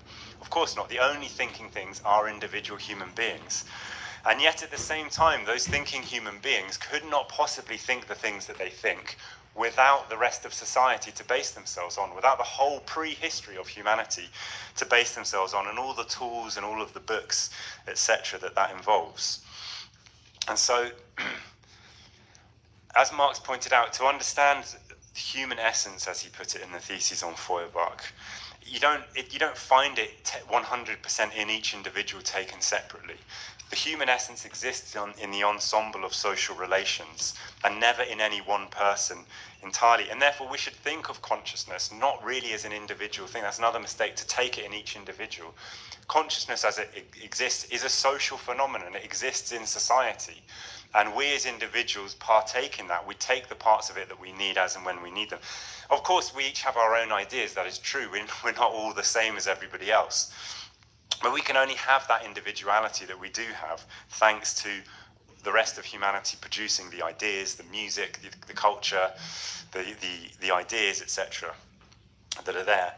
And we take the ones that we want to take, basically. And despite what these scientists think, this idea that consciousness gives no survival advantage is absolutely ridiculous. It clearly does. And the last thing I wanted to explain in terms of consciousness is a question of self-consciousness, self-awareness, which again is treated in this mystical fashion as if there's some magical structure of the brain which produces self-awareness. And I've seen another thing said that, well, maybe what consciousness is a quantum, the brain is a quantum computer. You might have heard people speculate on this. And once you have a quantum computer, it just has the magical property of self-awareness. And therefore, I don't know if you know, but scientists are trying to create quantum computers, which would have special abilities. And some people said, oh no, but maybe when we do that, then it will be self-conscious and it will sort of enslave us all for some reason. That's what they say. But actually, self-consciousness there's no magic. It's not really that the brain, yes, it's very complex, but it's not really a product of the brain in that direct fashion. Self-consciousness, again, is a product of society. We, of course, as I've explained, we make use of the treasure trove of ideas, of abstractions, of generalizations, and of tools that human society has developed, and of language, which enormously accelerates your intellectual development. But also being socialized in that way gives you a sense of yourself. And it allows you to understand yourself as a consistent thing that exists over time, rather than just to be lost in the moment. You're given a name, you're told about your life history by your parents and others around you when you're young. You build up a definite picture of yourself. And again, like I said with everything else, that picture is sometimes a bit scanty. We sometimes struggle to remember what we were like in the past. And we get things wrong about ourselves, and we have, false memories and other sorts of things. So it's not an exact self-consciousness, it's flawed. But nevertheless, it's an enormously powerful thing to have, to be aware, both as a society and as an individual, of who you are, of what your mistakes are, of what your interests are, and therefore how you can adjust your behavior in order to live better, basically, is an enormously powerful thing. But it's not that the brain has got some secret source that makes that happen. It's rather a product of society. All the brain needs to be able to do is to have memories, to have the capacity to have memories, to obviously to have the technical capacity to use language, which I don't have time to go into. Of course, none of which I'm saying should be taken to understand that the structures of the brain are somehow irrelevant to consciousness. Of course not. But it's not by itself nearly enough to explain, and it's not really the driving force of consciousness. And I think, coming to an end then, this should help us to understand why even the most advanced AI is not conscious. It actually has an entirely different basis. It is not alive, it has no body, it has no feelings, it does not participate in some sort of struggle for survival or anything like that. It doesn't actually care about what it's doing. Today's AI, the point is not really whether it is more or less intelligent than a human being, which people seem to be obsessed with answering. As I've said, it is already superhuman in many ways. In other ways, it can be very, very stupid. But they're different things. They're fundamentally different things. It's an extension of our own consciousness that we have made, which, if used correctly, would have tremendous advantages for ourselves, allowing us to save energy, allowing us to discover new materials we never could have discovered, If we had a socialist society, it would allow us to plan the economy much better because we could centralize all the data in real time and allow AI to spot patterns and efficiencies and other sorts of things. That is what it really is. It's a tremendously powerful thing, but it is also rather limited and one-sided. And that's not a bad thing. That's not a mistake. We don't want something that somehow is independently conscious. We already have human beings for that, and we know how to create new human beings. So where am I? Yes, just to sum up, there is no magic ingredient to consciousness, okay? There's no mystical properties to it that we haven't yet discovered. There's no perceptronium out there, no new state of matter that needs to be discovered and understood. It is not a direct product of the soul or some technical wizardry of the brain. And to understand it scientifically, we have to grasp the role of consciousness in society. But of course, to understand that is no mean feat, because to understand society, I mean, we're participants in society. And to understand anything, you need to be active. You don't understand something by just being passive and having no interest in it. And therefore, of course, it's no coincidence that the ones who really understand society the best are the ones who are struggling to change it, who then discover how society really is, if you like, without illusions. In other words, Marxists, communists. And it's in the struggle to change society that we really become truly self-conscious as human beings, where we really understand how society is without illusions, and when we take control of society in our own hands properly as a species, collectively, that is when we will really understand what we are doing and why, and adjust our behavior accordingly so that we may finally live to our full capacities and not live in this kind of confused and alienated existence that we do under capitalism. The Revolutionary Communists of America are hosting Marxist schools in Los Angeles on October 11th and 12th, Chicago on October 25th and 26th, and New York City on November 8th and 9th. These schools of communism will be weekend-long educational deep dives to discuss the fundamentals of Marxist philosophy, revolutionary history, and strategy. Buy your tickets now at the link in the description to secure your spot. The Wall Street Journal and a local Dallas paper just wrote articles about the revolutionary communists of America. They see the rising popularity of socialism and communism and are struggling to understand why 1 out of every 3 people that are under 30 have a favorable view of communism in the United States. To us, it's no wonder that people are sick of capitalism and want a revolution. Our generation has never known peace. We saw the 2008 crisis shatter the stability of the working class, and we've been living in the broken pieces ever since. We now pay more for housing and insurance than millennials, just 1 generation older than us, and we make less than them. College graduates are now more unemployed than the national average. Even when we're putting our heads down and grinding it out, we're still only just getting by. To top it all off, we have grown up watching the imperialist massacres carried out by our ruling class. From Iraq and Afghanistan to the genocide in Gaza, all funded by our tax dollars. And it's not just the youth that are disillusioned with this system. Only 54% of Americans have a positive view of capitalism. 70% said that the American dream no longer holds true or never did. Only 25% think that they have a good chance of improving their standard of living. And that's the lowest figure that's been recorded. The life promised to the working class of this country does not exist. And there is a growing layer in the US that can no longer just sit by and be passive observers of capitalist decline. But the 2 political parties in America have discredited themselves. They are correctly seen as corrupt, cynical tools of the billionaires. Trump, who rode the vote of disillusioned workers and youth, has suffered a 54-point negative swing with Gen Z voters between February and July of 2025, with his youth disapproval peaking at 72%. And despite what the even more discredited Democratic Party says, we are not in a period of fascist takeover. With his reactionary theatrics, Donald Trump is trying to distract the working class from economic pain that will only get worse. In reality, we're entering a period of class struggle. The revolutionary movements in Indonesia and Nepal, the Block Everything protests in France and Italy will be coming to the United States sooner or later, and we are preparing for that. The youth are looking past the Democrats and Republicans and now see class struggle as the only way out.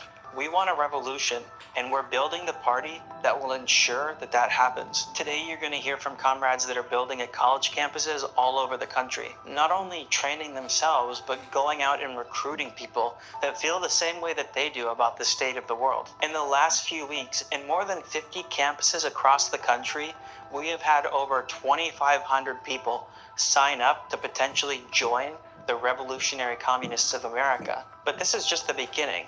Now comes the real task, to recruit these comrades into the ranks of the party and begin their consolidation in the ideas of Marxism and the methods of Bolshevism. These young people had never been given the opportunity to change the world until now. By building a disciplined network of revolutionaries steeled in Marxist theory, capable of communicating those ideas to the broader working class, we can prepare for revolution. Now let's hear from our comrades in Dallas, Fort Worth, Chicago, Minneapolis, Philadelphia, Seattle, and New York City.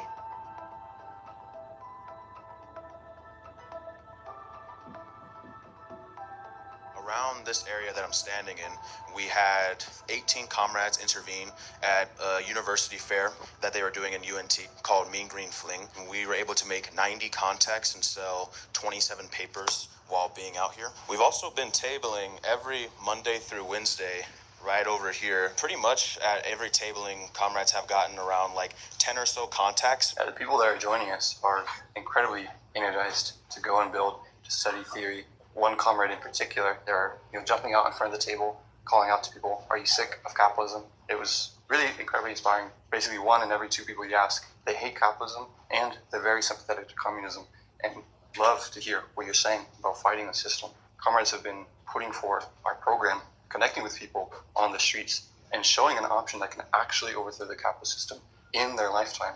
In the past, when we had a good conversation, explaining the role of the party, oftentimes we'd ask people, "Okay, do you want to sign up and write their name on the sheet?" We changed this approach, and matching up with the seriousness of our content, we also matched up with the seriousness of our ask, asking them if they can join right on the spot, if they can join the party, and if not, set up a meeting with them right away. And with that, you can send them an article, or if they buy the paper, you have a concrete plan to actually discuss with them. That gives them a lot of energy to actually build the party, to learn more about our ideas. We've also just had a very successful public event here in this building. I know it's a church, but that's where we had a pretty successful public event. We had about 10 people that weren't members of the organization show up to the event, recruited 1 person on spot, and sold over $154 of press materials here. We've actually recruited 8 people at UNT so far of the fall offensive, and I would say with these 8 people, they're very serious, they're dedicated, and yes, they're paying a day's wage and dues.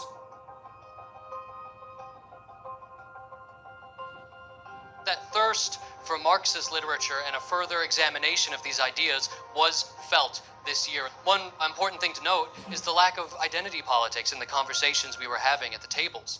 In previous fall offensives, there were these inundations with identity and who you represent, and in this year, those ideas were completely scattered by a more tangible economic concern. People wanted to know if they were going to be fed, housed, if they were going to have careers after college, and we were here to meet them and to let them know that under a socialist, centrally planned economy, those concerns can be met by the working class's efforts. We were able to convince 200 people to have a further discussion on these ideas. Those contacts have been reached out throughout the following weeks, and as of today, we've got 6 new members to the RCA here in Chicago. We had many students walk up to the table and excitedly ask us, "Are you guys communists?" They saw the hammer and sickle. They saw us tabling out here, and they saw a politically organized and serious professional party organizing along class lines. And so many students saw that and immediately were writing their name on our sign-up sheet and asking us questions about how they can get involved. One student came up to our table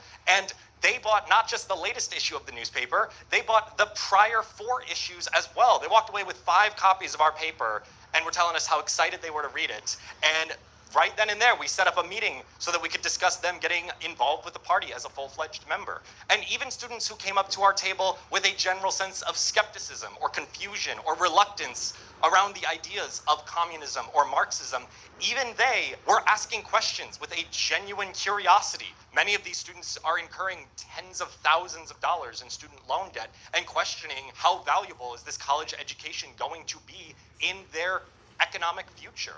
They see the mounting unemployment rate. They see the increasing disparity between the rich and the poor, and were asking us what our proposed solutions are for dealing with these very real problems. I'm actually honored to be one of the new recruits for the RCA, and I met them just a couple weeks ago, and I spoke to Comrade Christian here. I had never really considered myself a very political person until about the past year. What really pleased me when I saw the group out here standing and talking to people and tabling was about a year and a half ago, we had the encampment in the DePaul Quad, which was busted up, and a lot of students who were in solidarity of Gaza and the genocide against Palestine. They busted it up and they just tore everybody up and sent them all home in the middle of the night.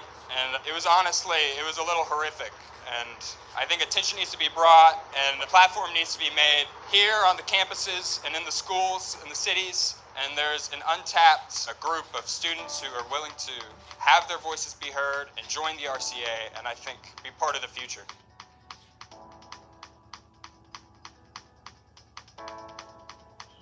Here in Minneapolis on the University of Minnesota campus, we had tabling sessions 3 times a week at least. I'm here in front of Kauffman Memorial Union. This is the hub of where the students congregate, and we would often set up tabling sessions in front of the lawn here. I'm kind of over here in the main walkways. Wherever there was foot traffic, that's where the communists were. We also made an effort to poster all over campus and in the surrounding residential area leading up to the public event, which helped us to build ourselves up as the communists on campus. Some students would recognize us from the posters and were enthusiastic to finally connect with us. About halfway through the fall offensive campaign, the university Teamsters went on strike, and I'm standing right in the middle of where there was a ginormous rally for these Teamsters. The strike piqued the interest of many students, and even though the strike didn't last long itself, we were able to fold these events into one another, asking students about the strike and asking the workers about support from the students. This was an opportunity to start political conversations left and right. We did get quite a few contacts over the course of the few weeks. We got at least over 100, and at the present moment, we were able to turn 5 of them into recruits and 1 sustainer. We've also made over $460 in sales, and this was kind of capstoned by our public event, Why You Should Be a Communist. There were at least 10 contacts in total at the event. They all stuck around. We were singing songs afterward, revolutionary songs. We asked 2 to join on the spot, and they did. We asked comrades who came up to the table, why did you walk over? And many of them pointed to our banner that a comrade made. Abolish the billionaires, abolish wage slavery, free tuition, free healthcare, free Palestine. But one of the new recruits we made here on campus is a comrade who moved from Louisiana. They've been following along with the Against the Stream podcast for a while, and they knew that we had a significant presence in Minneapolis. And when they saw us at a table, they walked up and they said, finally, I found you, when they saw us, and proceeded to join on the spot. Okay. So my name's Dan Baker. This has been my daily routine of meditation, yoga, and martial arts. This is Pikachu the cat. Please like, share, and subscribe. Bulbasaur the cat's over there. And your interactions will help us grow the party, grow the movement, raise people class consciousness all over the country and the world. And then we can have an alternative to the Democrats and the Republicans who aren't serving the working class. And I encourage you to try this daily routine of meditation, yoga, and martial arts. If there's any exercises you can't do, just leave a comment, and I filter all the comments, but I will approve it if it's appropriate, and I will give you an alternative exercise in place of something that's more difficult, because I'm a certified yoga teacher for over 10 years, and I'm a jiu-jitsu champion with some experience in kickboxing and MMA. So yeah, again, please like, share, and subscribe. I'll be back tomorrow at the same time for a shorter version of the same routine. Tomorrow is a technique day. And Remember that reform doesn't work. The only solution is revolution. One struggle, one fight. Workers of the world unite.